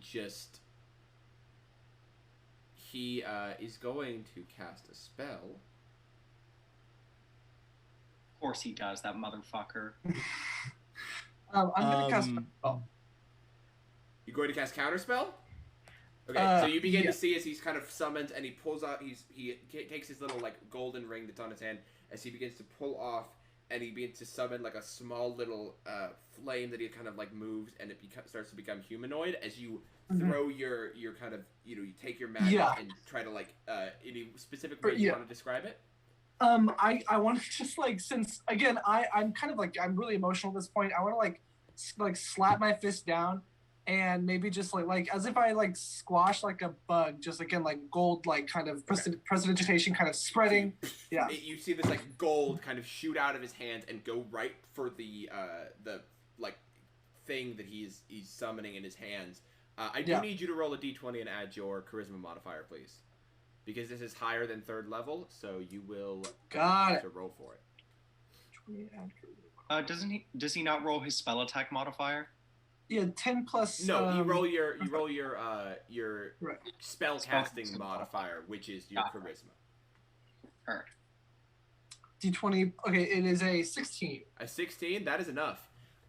This kind of small humanoid fire being that he's kind of summoning in his hands just gets hit right with like the gold as it kind of like a splatter net kind of goes and takes it out, rips it out of his hands, and then it just kind of dissipates into nothing, and he just looks and he's like, I don't want to do this. I'm like, yeah. I should be like, whoa! My dad would never want to kill me. That's what I would say. Okay. Dionys, it's your turn. Dionys is going to cast Summon Fae. So she is going to basically pull the little charm that's hanging, the gilded flower that she has hanging from her staff, and she's going to give it a cute little kiss, and it's going to glow and blossom kind of across the room as she summons. It's like a little petal sheds from it almost, and it poof disappears. And right beneath Tillard, in between Monty and Buddy, appears a small fey creature who resembles. It's sort of like he looks like a. Well, actually, it doesn't appear because Tillard is going to use his reaction as you. Can I counterspell his counterspell? We're just canceling each other out every time we try to do something. Can I counterspell his counterspell? You can counterspell his counterspell. Okay, I'm gonna go. No. Tillard, do you remember this little number? And I'm gonna make a little fire whip, and I'm gonna counterspell him just like he me in episode 2. Whipping up as he just kind of is like taking fire and just kind of trying to knock your spell energy out of the air. Thomas, I do need you to roll a d20 because he's not casting it at 3rd level. Indeed, I shall. Also, Hayden, d20, add your intelligence. Okay. We must remember next time for Wild Magic Surge. Must remember that. I forgot about that. Yes. And because you did the other thing, I can make you surge whenever after you. Cool. I got an 18. 18? Yeah. That's enough. Hell yeah. So he begins to like put it away as like you begin to like you kind of this like magic starts to like dissipate as just as this fey creature is forming, it's getting like ripped apart with fire as you kind of take a lasso and you throw it and you kind of grab and wrap around the fey and just kind of move it just right out of the blast area as it then fully apparates. So what does it look like? Okay, so imagine like a portly little nobleman. So he's got like poofy pants and kind of like a very like bold, really just tacky clothes, but also wearing a red cloak. And where his face should be, it's kind of almost a normal face, but once you get up top, it starts to transform into this pseudo wolf-like visage. As I have summoned a fuming fae. A fuming fae. Oh, that's cool. That is so cool. So what the fuck is that? I'll in response, I'll attack that. I'll attack the fae. And then Dionys is going. I'm going to use a tiny little Dionys to symbolize that. Yeah, I'm here for that. So, he is right below Tillard. Below Tillard. Okay, cool. Yeah, not on top of my cat. And then and with the rest of my turn, Dionys is going to move this way, kind of collecting Thomas with her. Okay. And they're going to try to like move them over to the corner, and she's going to say, "Thank you for your help." Of course. Your magic's freaking cool. It's so beautiful and raw and weird and awesome. And this guy sucks. He does. Dionys is also going to turn and say, "We can end this at any time." And that'll be the end of her turn. Or my turn. Okay. Now we got the fake. Yes, so you get to give it a command. Yes. If you would like, and yes, so it gets to take a single thing. Okay. She's going to be pretty basic, and and tell it to attack. Okay. So he is going to first thing though, use his face-up ability. Okay. And transform and go ahead and teleport right next to him to the left. Okay, so you want him to be right there? Yep. Okay. And that is going to activate his fuming ability. So he has advantage on his next attack. And he is going to go ahead and strike at him. Okay, so he gets one attack. Sword. Yeah, with the short sword. Oh, good thing for that. That first one sucked. see. Nice, that's much better. I'm trying to see what is my plus to hit. Spell attack modifier to hit. Okay, great. So that's going to be a 23 to hit. That hits. Awesome.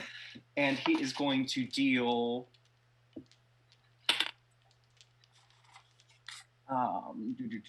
7 piercing damage. Okay. As well as 2 force damage. Nice. So 9 damage in total. How much in total? 9 damage. Okay. Alrighty.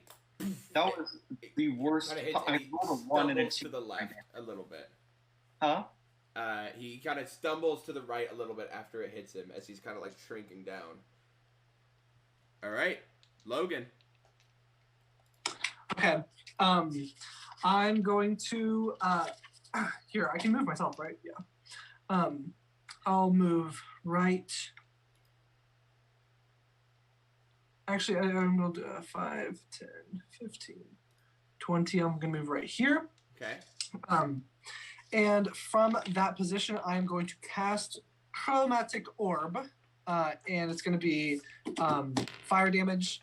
And yeah. Okay. Against Talar. All right, go ahead and roll to hit. 24. That hits. Also, I need you to roll a D100 for me, please. Yes. Or is it do I roll a D20 and then we see if it happens, or is it just always? I am using the the Tides of Chaos, and I can force you to roll in order to. Gotcha. Force you to roll. Yeah. So you get your Tides of Chaos ability recharged because I did this. And I type in roll D100 or rolling D100. Yeah, you can do that. How do I do that? Oh, I just typed in the words rolling D100. Just hit it is just R/roll. Yeah. It's what /roll? /roll D100. Got you. Okay. 54. 54. Let's see what that does. Exciting. Oh, okay. You do not notice really any change. I'm going to make a point of not looking at. I was looking it up and I was like, oh, maybe I should not know. My dick bangs against the floor because it's so long. Because it's incredibly long. Also, I did empower. I did meta magic again. I'm gonna reroll a damage die and just one of them. So. Okay. It's also a 1 as well. So it'll be 11 total of let's do poison damage. I thought you said fire. Did you say fire or did you say poison? Oh wait, I've already said fire. Let's just do fire. Okay, yeah, cool. I just saw it. Yeah. How much? It'll be a fire gold. damage? 11 gold fire damage. All right. So you kind of take this and you throw this chromatic orb as it kind of hits him in the chest, and he stumbles back, but is able to kind of he kind of catches it a little bit with his hands and absorbs a little bit of it into himself, not taking its full effect. And I'll literally, as I'm saying this, I'll just be like, "You greasy, stupid little mercenary! You have no idea the kind of family I come from." As I'm throwing that, also crying as well, and angry. These guys like fire. Let's try other types of damage. What? Who is this guy? He kind of rules. Alrighty. Now, that brings us to Micah. Micah is going to just straight forward in front of him. Okay. Take his glaive and just point it right at his throat. You said he'd fallen down from the last hit? No, he's not falling. He's kind of stumbled back. But if you put his blade at his throat, he's not moved. You can make an intimidation check. Yeah.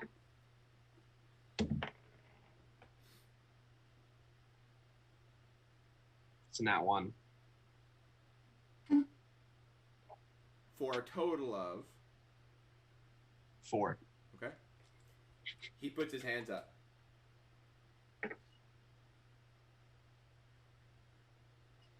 He begins to start breathing heavily. What are you doing?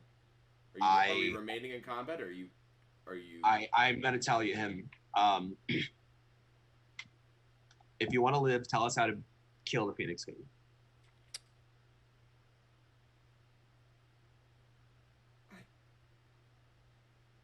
I don't know.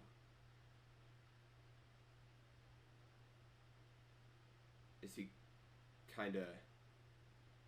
He then, like, you kind of all see his eyes shift to the corner of the room for a second. The back left corner behind you. Thomas. Immediately, in your left arm, you begin to feel a stinging. Ooh. As he goes... Molten flesh bubbling. As Tallard immediately, like, his expression goes from, like, he was put his hands up, but then you see true fear in his eyes for a second. He says, "Please don't do this to me." And then you see, at the center of his chest, a ball of fire appears, and then woof, explodes out from the center of his chest, as a fireball is here in the center of the room.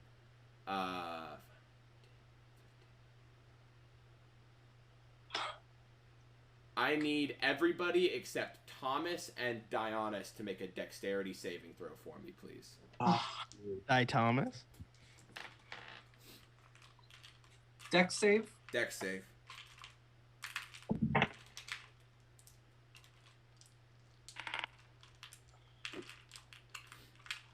It's also a 1. No. Oh, buddy. No. Man. You're doing everything great, though, today. You're killing it. Oh, Yeah. shit. That first move with the gem is like legendary. Oh, it's still in my hand. Oh, God. Oh, it is. Oh, no. It's okay. It probably isn't going to get hurt by fire, but... Okay, Probably. so saves from everybody, please. Dirty 20. Nice, that passes. Me and Buddy got twins with 18. That passes. Okay, cool. The Fey creature got 15. That does not pass. He's dead. And 30. Briefly. Yeah. Monty, you take 10 points of fire damage. At the end? At the end. Buddy and Logan, you take 20 points of fire damage. I'm down. Micah, you take 40 points of fire damage. Okay. He goes down. He does have relentless endurance, so he's going to use that to go back to 1 HP. Boom! So good. Boom! Is the little Fey thing dead? I'm assuming there's 40 points. Okay. You hate my summons. I didn't. Okay, it was in the close. Yeah, I combat agree. area. I was going to say, like, hey, you should just chill for a minute, and then we can join together and fight him, because I know all my friends just some of this really cool shit that they need to be able to use, right? I was going to say that to the Lord. That could last for an hour. Damn it. I know. I'm well aware. Hope to Lara. Well, no, I can't. Well, So we'll see. he's blown back, and then as the kind of fire clears, there is just nothing left where Tallard was standing. As you kind of see, Micah, you're like thrown back for a second, and you go like unconscious for a second as you kind of all begin to see his body start to fall back, and then just all of your muscles engage at once as you just kind of catch yourself stumbling back and just kind of like a deep pained breath in as you basically, you and Tallard both took the full brunt of the explosion. Fuck me. And now, you all kind of take a second and you kind of look around the room, and just one by one, your gaze follows to the back of the room, where you see a man standing there. He has these extraordinarily fancy red robes that have this this like lining that like covers the seams that isn't quite fabric. It looks like living flame covering the seams, just kind of moving in and out. He has a red hood that kind of covers over his face, casting it in shadow, but you see two red glowing eyes kind of piercing out through the shadows. He has these large, like, leather gloves over his hands with these rubies inlaid in the back of them. And the like, flows, as the robe kind of flows down, there are these, like, golden little trinkets, things here and there, like little decorations across the robe. As he kind of stands and he says, "You have one chance to leave.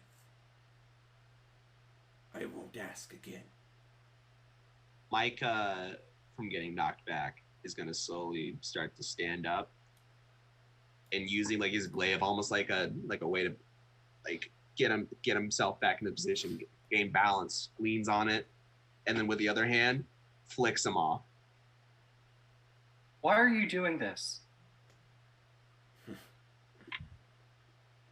This isn't a time for questions. He reaches his hands up, and both of them just fully, the gloves go from just being gloves to being fully fully covered in flame, as he just kind of takes his robe and just kind of pops it open and kind of throws it back, as you see now fully standing in front of you, there is a man, probably about 6'7", just kind of standing, like, buff, built out. He has his arms kind of go down up to a little bit past his elbow is just covered in flame, that seeps down and covers his whole fists.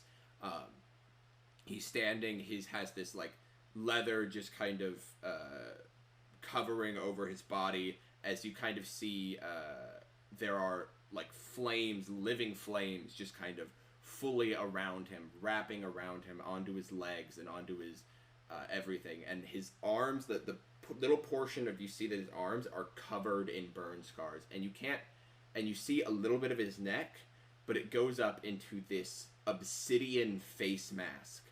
The black rock that you couldn't recognize earlier, it's the same stone here, with two red glowing eyes that pierce through, and the mask itself kind of goes, there's no mouth, it just kind of looks like, designed to look like his head covered in fire made of stone. And I need everybody to roll initiative again. Logan's down. Logan's down from 20? Oh, from 20 and the 17. Yeah. Yeah, Logan is kind of this being who you don't even need to, this is the Pheonix King. He has the presence. I'm right there. Yeah. Is standing over Logan's body. Which is a shame, because Logan, like, unironically would have, like, been enamored by his coat. Like, truly, by, like, the pompousness and the fabulousness of it. Yeah. Literally flaming. Boom. Let me open up the boss dice. Oh, God. God. Okay. 25's... Logan, I do still need you to roll initiative. Got it. You are fucking... It's also a nat 20 again. I mean, I guess I'm right there. The sooner you get the death save starting, the better. Yeah. Sooner, probably not. Hopefully, for life. Okay. Hopefully that means life. It's a 22. 20, so anybody above a 22? Yeah, not above 22. Alrighty. 15 to 22. 20. Okay.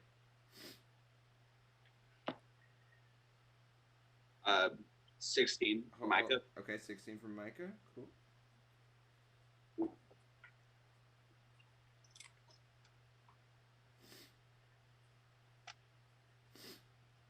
Alrighty. 10 to 15. Me. Okay. I got a 14. And then that brings Thomas bringing up the rear. Yeah. I got a 4. Alrighty. So, first up, Logan, you are unconscious. I don't know if we all talked about this. Did I bring up the rolling death saves behind the screen? No. Okay. So don't announce what you get. Yeah, it would be. Actually, yeah, that'll work right now. I'll let everybody. You guys are going to roll your own death saves and then text them to me, please. Text the number you roll. Got it. And remind me, which dice is dex save? It is just a D20. D20. If you roll a 10 or higher, you succeed. If you roll lower than a 10, you fail. If you roll a critical fail, a natural 1, you gain 2 death saves. And if you roll a natural 20, which you can then announce, you will come back up with 1 hit point. Perfect. All right.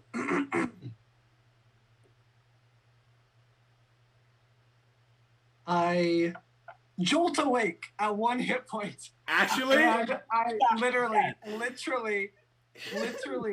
Oh, yes. You're sitting on the ground and you just kind of like you kind of like got thrown back and you were unconscious and you kind of like you had a moment where you just kind of were like your whole life flashed before your eyes and then you. And I see his coat. Or the coat. Like, what if the coat like kind of fall? It fell in front of you and you kind of like see the like fancy living flame and you're like. I'm like. You are brought. Oh my god. So that is finally woven thread. That is My the end of your turn. says, welcome to the Relentless Endurance Club, motherfucker. Let's go. It's also 3 nat 20s in a row. Oh my gosh. Yeah.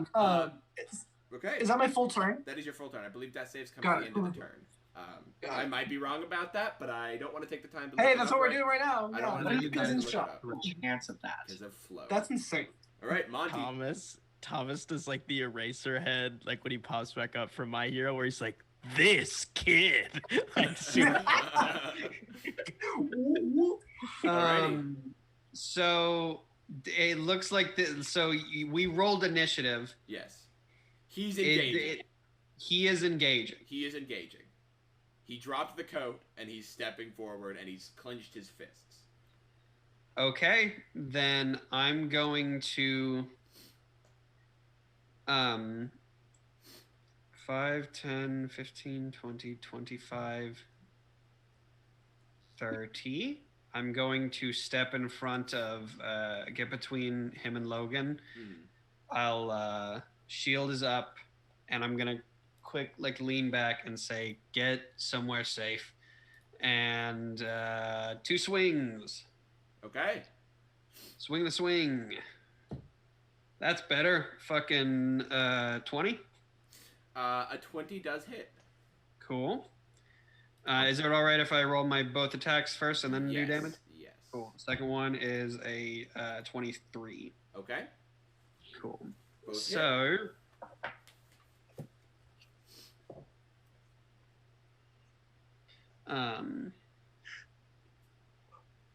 23 slashing damage from a magical sword.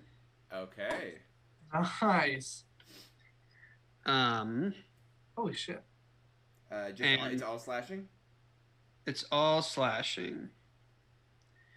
And then Buddy. You kind of cut, you just run up and cut, and you kind of just make some small cuts across of his arm. Nothing too major. He just kind of cracks his neck in front of you. Yeah.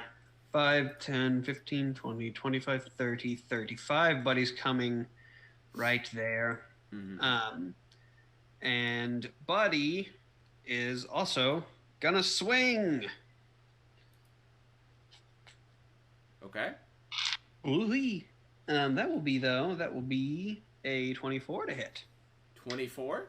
That hits. We're doing things now. All right, Buddy. No, Buddy's a D10 plus my proficiency. 4 damage.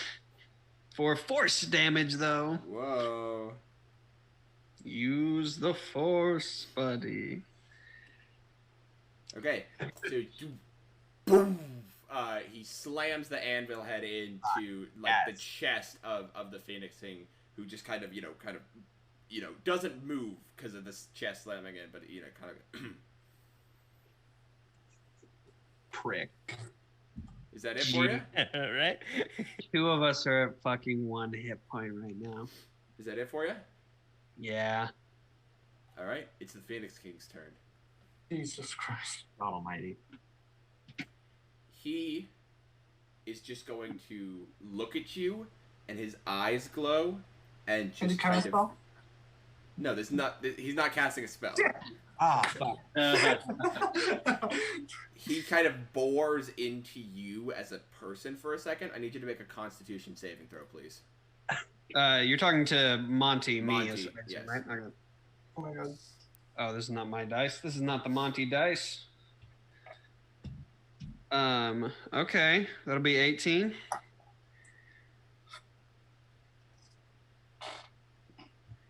You lucky bastard.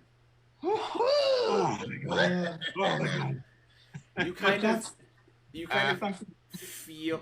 He looks at you for a second, and you kind of like feel like heat just emanating off of him, and like seeping into under your skin for a second, and you're able to just kind of like push it off and like move and kind of jut out of the way of this thing. That's the end of his turn. He is actually, he's going to step forward here. Oh, man. Cool. Fantastic of him. Good move, Pheonix King. He's been reading the strategy books. He watched the Queen's Gambit. Okay. That brings us to Micah. Fine. Micah is just in full defense mode. He is standing with his like glaive in a just, like in a position ready to block. Okay. He's honestly just Are you just taking the dodge action? Yeah, he's gonna do that. Cool. So you just kind of get ready. If he comes towards you, you're ready. Okay. End of your turn, he's gonna use his first legendary action. Yeah. To use to just make an attack. He just swings his fist right towards your stomach. Disadvantage. Okay. Oh god. And who is this at? That is at you, Monty. That is natural 1. So it just kind of like it swings towards your stomach and just kind of Buddy emanates a little bit of force that kind of throws his fist off for a second, as he then kind of looks and like turns his body towards Buddy. Oh, fucking. How much damage did Buddy do last attack? None. 4. Buddy did 4 damage. He can But usually do a little more. He but... just made him miss. Okay. Yes. Just keep track, don't worry. All right. Dionys. Okay, so Dionys is going to take a deep breath, and she's going to tap her staff against the ground, and there is kind of like this echo of a water droplet landing in a pool that kind of just ripples outwards, just the splash that kind of rings outwards, and she's casting Aura of Vitality. Okay. He is going to kind of, he reaches out his hand and snaps his finger. He is going to cast a counterspell. Can I counterspell the counterspell? All your motherfucking characters counterspell? Yeah, can I? You are going into a you knew this was mages. Yes. Can I counterspell? You can use your reaction. I need you to roll a d20 and add your. I just want to let y'all know I will never use counterspell to counterspell anything other than a counterspell, because counterspell is the most annoying thing to Alex Pittner in the world. All right, let's get a roll in, baby. Oh, please, please, please, please, please. Fuck. I got a 7. A 7? Damn. No, it is unsuccessfully able to counter this spell. Anybody else got anything? Or does the spell get countered? Max, do you want to counter this counterspell? Am I allowed to? Like? Yeah, no, you can both take the reaction. Then I'm gonna do. I will as well. In the future, I mean, I'll allow it because I didn't set this precedent before. Yeah. In the future, if you're going to both counterspell, I'll each have you say it before the roll happens. Got it. It's the counterspell, but he's reaching out and snapping. I need you to roll a d20, add your charisma, please. Gotcha. Yes, of course. 20, not natural. That is a success. So go ahead, each of you mark Max off is the third god level of spell 20. slots. Yeah, it is. Okay. So as he kind of yes, snaps and also out, the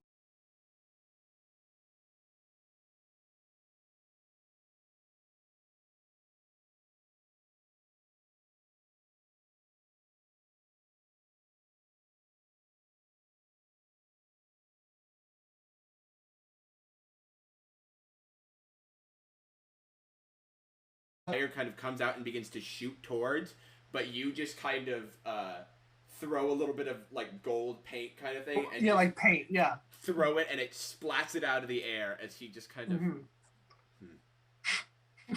All right, Dionysus, your spell resolves. Do you want to be my friend? Finally, okay. Look, all right. This is a big boss. He's going to make very strategic decisions, like countering the healing spells. Okay, so Dionysus is going to just step once forward, and you, I will say all the way through, up through Logan, you can kind of feel this, and you don't, this isn't having any actual effect, but there's this cooling feel to it, and you can hear almost like in the distance the sound of lapping of water, kind of like pushing back and forth on the shore.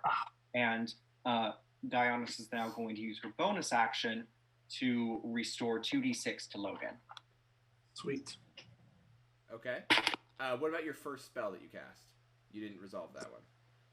Yeah, that was Aura Vitality. I forgot. Oh, that's the concentration one that does the bonus action every turn, right? Okay, cool. Okay. Oh, okay. I thought it was an immediate effect thing. No, it lasts for a full minute. And you are going to get 6 health back. Nice, not bad at all. Nothing to sneeze at. Okay, is that the end of your turn? Yeah, although Dionysus is going to say, thank you. And she's going to step back now. Okay. At the end of your turn, he's going to take another legendary action. He noticed you counter a spell, but he's not paying attention to you right now, Logan. Though he is towering over you. He is going to take an attack against Buddy. Okay.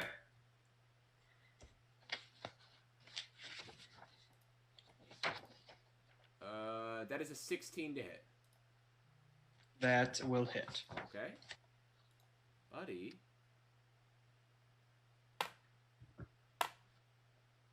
Takes 15 points of fire damage. As the Pheonix King just takes his hand and backhands across the anvil directly into it and just kind of makes Buddy move. All right. You said, 15? 15 points of fire damage. Okay. Okay. All right. All right. Thomas. All right. With my movement, I want to crank back here. And then I just want to make sure I have the range. Yeah. I would like to cast Hold Person on the Pheonix King. Okay. Hold his ass, dude. What does that say? My spell save is a 16. What is the save I'm making? Oh, that is fully my bad. You're going to make, as I skim, you're going to make a wisdom saving throw. He got this dude needs to be helped. Fuck. So the candy kind of comes around him and he just... you pull all this like what is it? It's rock candy, right? Yeah. Yeah, all this rock candy just kind of comes around all of his joints, just trying to freeze him up, but he just keeps moving through it. And then I don't know if you let me do this as a bonus action, because can I glance around the room and see if I can see my stuff? Yeah, go ahead and make a quick perception check. Okay. I got a 19. Okay. Your clothes and stuff are folded and beneath this table over here. Okay. Would you let me? I moved earlier. Would you let me move? Yeah, if you have the rest, you move 5, 10, Okay, 5, 10, 15, 20. I believe I was here, so I could go 1, 5, 2, 10. 3, 4, 5, 6. Yeah. Cool. All right. That is it for me. Cool. End of your turn. He's going to use another legendary action to make another attack. His third legendary action. Against Buddy again. Uh-oh. That is a... that is low. That is a 13 to hit. No. Yeah. All right. Buddy kind of is able to kind of push his other fist out of the way as it kind of closes in, going towards his face. All right. Logan, it is your turn. All right. You are engaged with him right now, and you are prone. Engage. Oh, does that just mean I'm within his area? So if you were to leave, it would give him an attack of opportunity. Got you. Question about that: can restrained individuals do attacks of opportunity? No, they cannot take reactions. All right, sweet. I am going to cast Web on the area. It's a 20-foot cube, and so I'm going to do like Buddy is in the top left of the cube. Pheonix King is on the bottom right of the cube. Okay. Difficult terrain. Anyone who starts their turn in the webs must make a dexterity saving throw. If they fail it, the creature is restrained. And whenever they are restrained, they use its action. They can use their action to make a strength check against my DC. And also, the flames are flammable. Oh, sorry, the webs are flammable. Okay, and, so he won't be restrained until the start of his turn. Got it. So you still can't move away. Like, the webs pop up, and they are anchored between two solid masses, such as walls of trees with layered objects. Spell ends.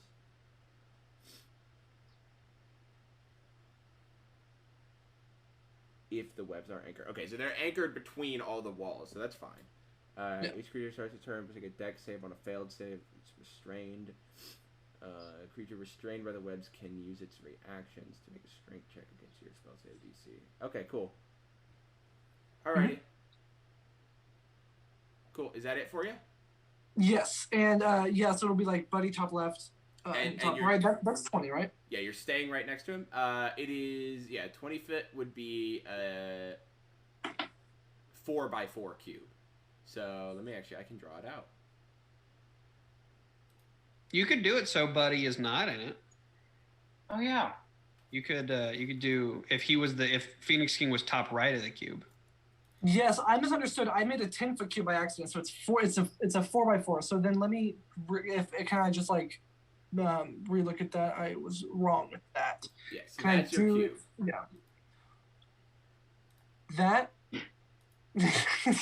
Can we move it down one more line? Is that okay, or since I already said? No, you're good. Just sweet. Yeah, so Buddy is just not in it. Yeah, like right there. Alrighty. Fuck yeah. Yeah. Sweet. Awesome. Yes, and yes, and also they are flammable. Yes, and yes. yeah, sweet. Okay. Oh fuck. Do you want to stand up at least? You can use half your movement to stand up. Okay. I'll stand up. Yeah, I'll do that. Yeah, I will stand. Cool. Sweet. And then should I do roll a d20? For casting that spell, please roll a d20.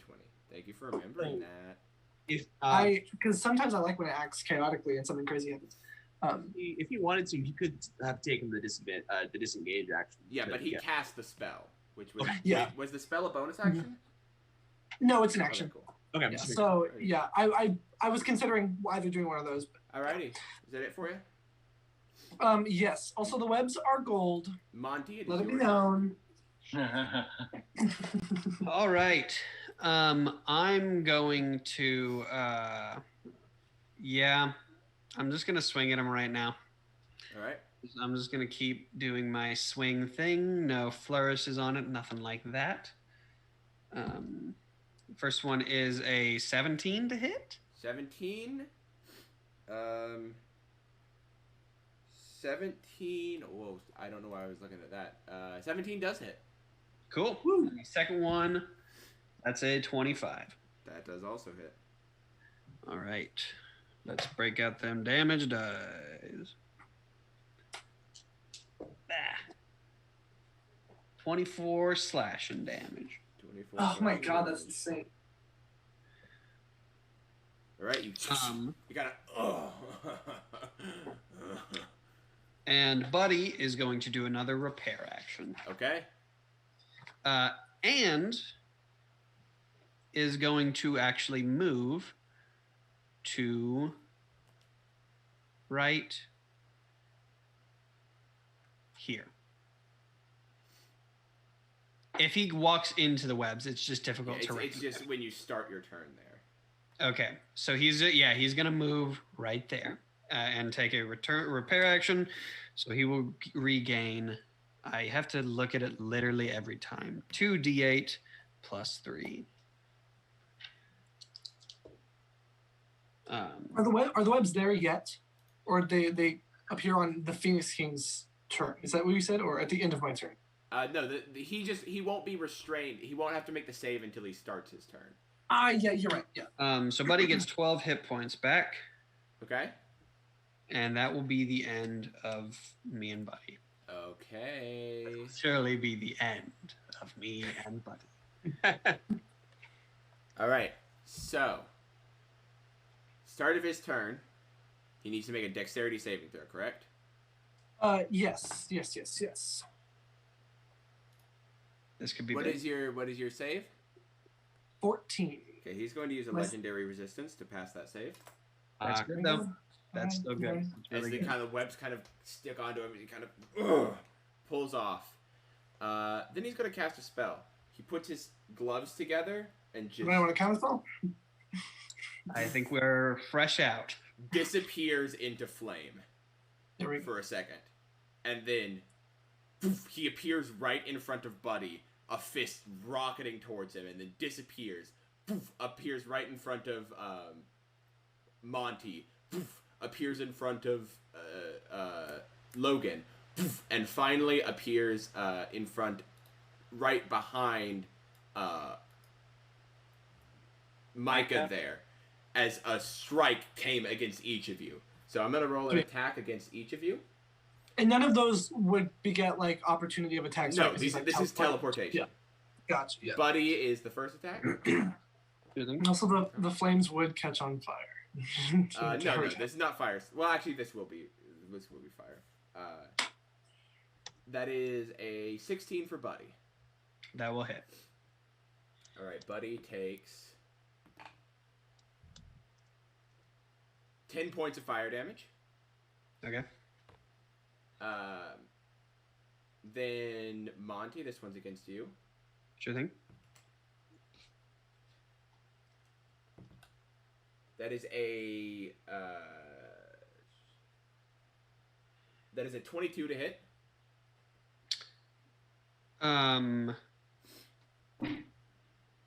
Meets beats, right?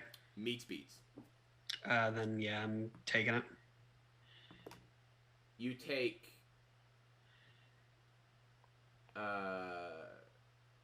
17 points of fire damage. It's not reduced, so you get to reduce that. Cool. Then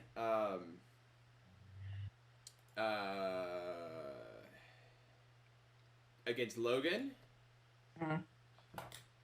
does a 18 hit? It does hit.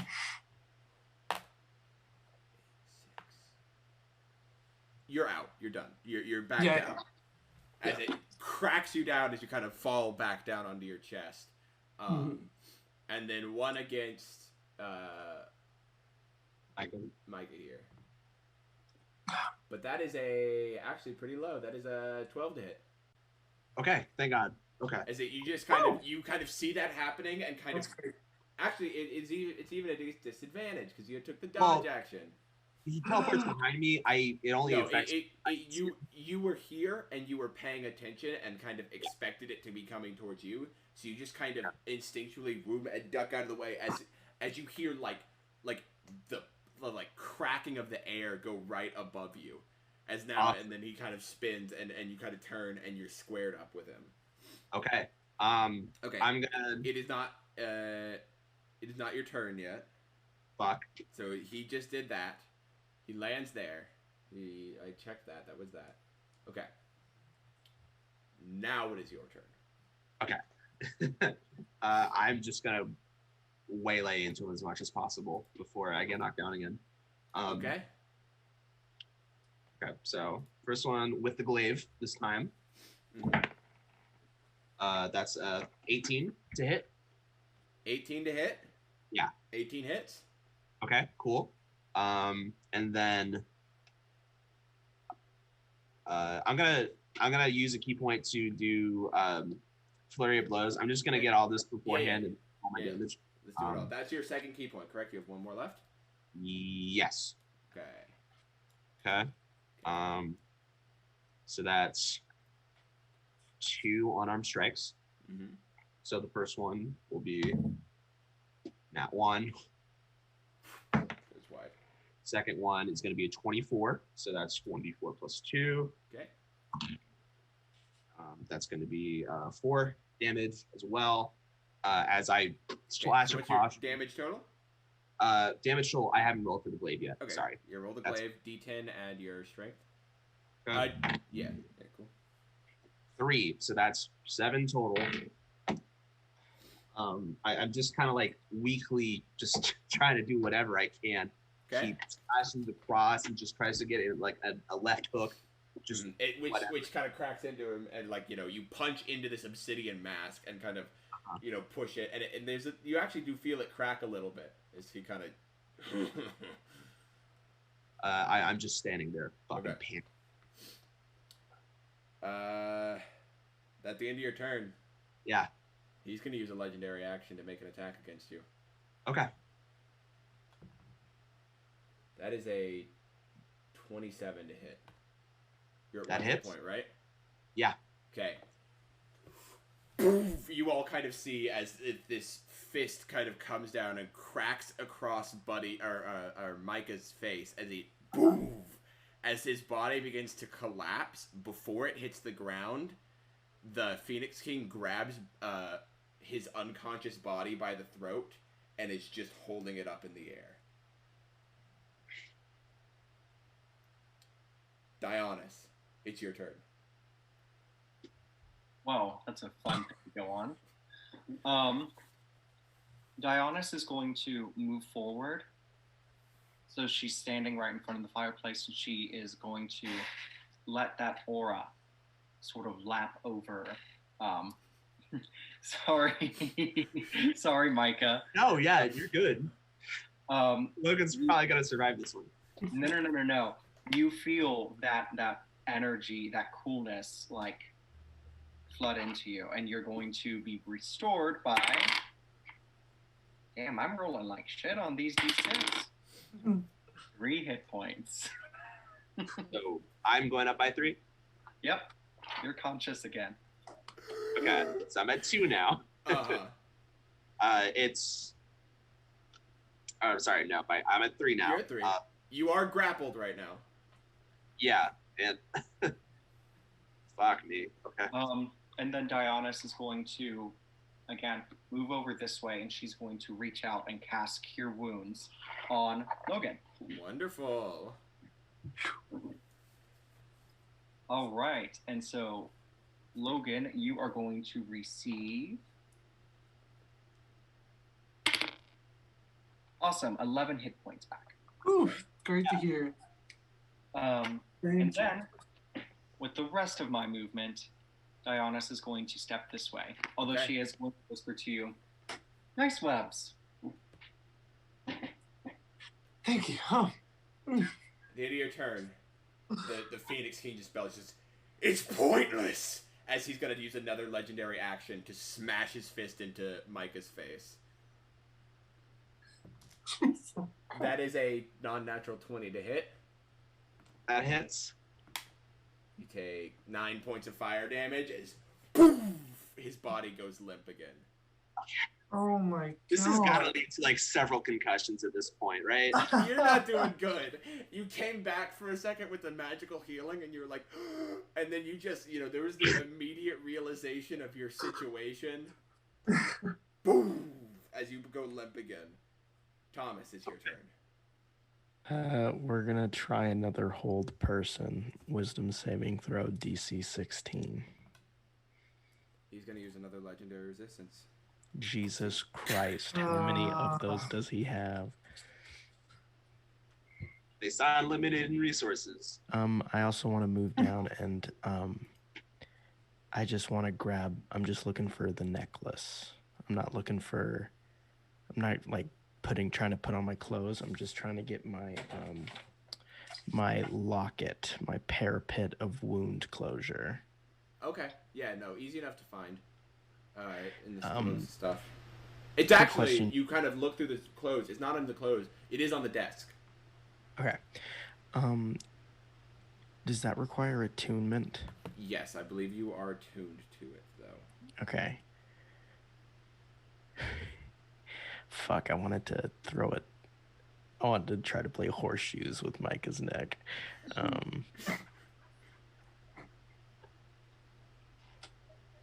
I think, yeah, if it requires attunement, then I'll just put it on and call that my turn. Okay.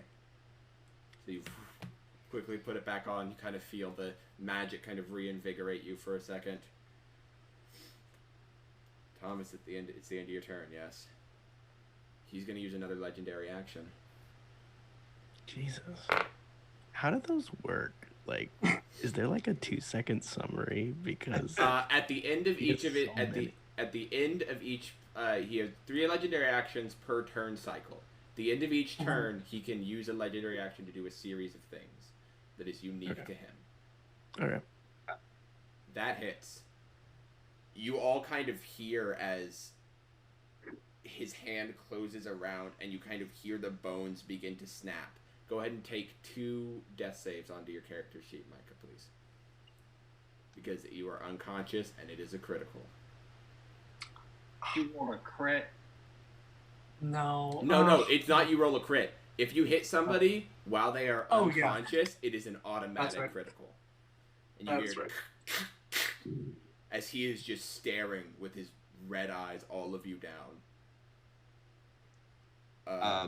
Logan, it's your turn. All right. So he's holding Micah like far, like not in front of him. He's holding in front, but you can still see his full body. Okay, so he's not he's not blocking him. No, he's not using him as a human shield. As a shield. So in theory, I could move right here, and if I were to cast a spell that is a straight line, it would not hit Micah because I'm correct. Right, correct. But then he'll kill Micah. He has used 3 legendary actions so far this turn. Okay, never mind. Do what you need to do. But I'm the top of the turn, right? They recharge on his turn. Got it. Oh, this changes it all. Okay. Can Micah try to make an effort to do something real quick? You are fully unconscious. Fully unconscious. Yeah. Okay. Like wiggle around like a fish out of water. You're kind of like coming in and out, like you can understand what's going on, but you don't have any ability to do anything. Like I can't like move my hand or do anything like that. Okay. Yeah. What do you want to do? Well, what do you want to do with your hand? I want to reach into my pocket, grab the ruby, and throw it behind me. That is too much. Okay. If you wanted to just make a hand signal, I could see that happening. That would be like a full action to do, and you cannot take actions right now. Okay. I'm gonna like try to point to my pocket. Okay. Make a sleight of hand check. Okay. This is gonna see if anybody can notice it. That's a 5.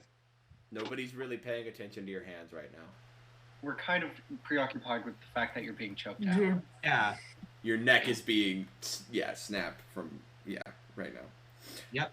All right. So you said you're casting a spell? Me? Yes. Max? Yes. Yes. All right.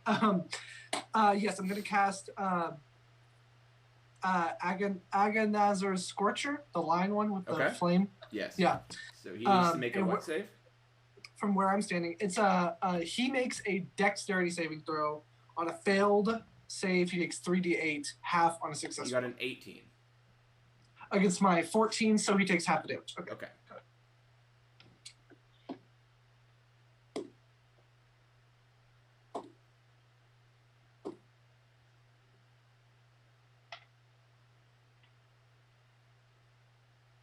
19. So that's full. So then 19 divided by 2 would be... is it 11 up or 11? It's right okay. 9 and then, Yeah. That's fire damage, correct? His fire. Oh no, fire doesn't like... He just kind of, it kind of hits his body. It hits his body and he just doesn't even react to it. It does hit him and burn him a little bit, but it seems to be so minute of a burn, he doesn't even... Yeah, should we do Surge now? Yes, please roll a d20. Damn it, no. It's a 4. All right. Not that something good would happen if we did the Surge necessarily, but... Monty, it's your turn. Okay, I take off at a charge towards the Pheonix. 5, 10, 15, 20. As I get here, I'm kind of spinning as if preparing for an attack. I stab my sword into the ground, and my glove clasps onto Micah, and I cast a 2nd level Cure Wounds. He hasn't taken his reaction yet. With his free hand, he's going to cast Counterspell.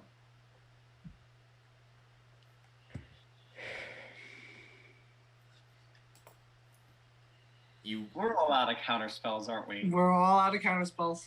You reach out and you put his hand, and you put the hand, and the healing energy begins to come like from the top of your arm down, flowing through your arm, about to go in. And the Pheonix King, the other arm covered in flame, just grabs your wrist, and the healing energy just splashes off of his hand, and then he just kind of throws your wrist back. Oh my god. So my sword is stabbed into the ground. Mm-hmm. I just kneel. I end my turn in a kneel. I'm kneeling in front of him. Mm-hmm. What is Buddy doing? Buddy will just step out of the webs and is going to... Well, I need him to make a dexterity saving throw. Right, because he's not in the web. I'm sorry. Hey, I'm sorry about that.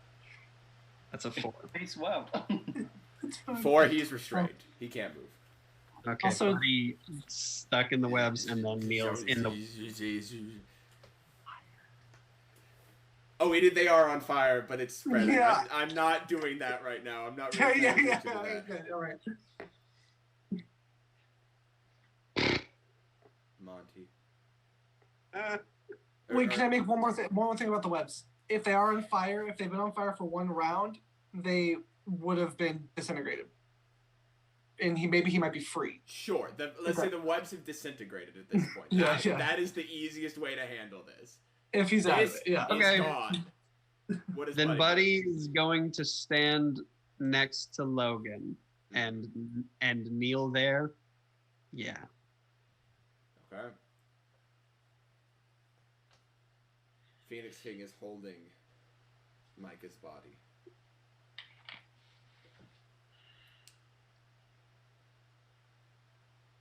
He looks down at you.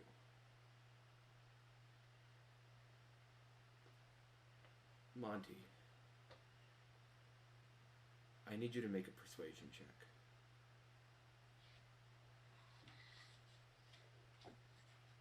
Oh my god.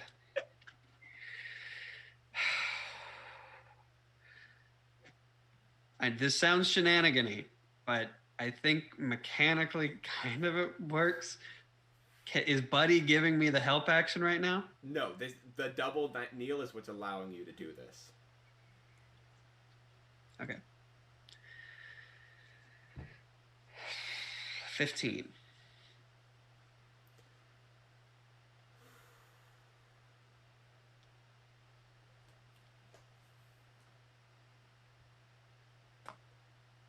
You're on the right track. But an example must be made.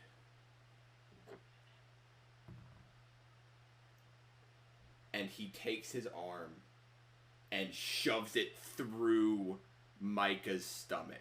Fully the arm going entirely through his body. the most horrendous sound you have ever heard as he and he throws Micah's limp, lifeless body on the ground in front of you. And then he looks at the rest of you, the few of you still standing, and he says, "Kneel." And that's where we're going to end tonight's episode.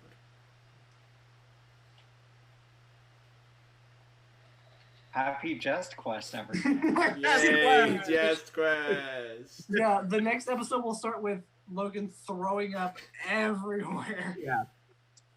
Don't miss our bonus section where I reroll a new character.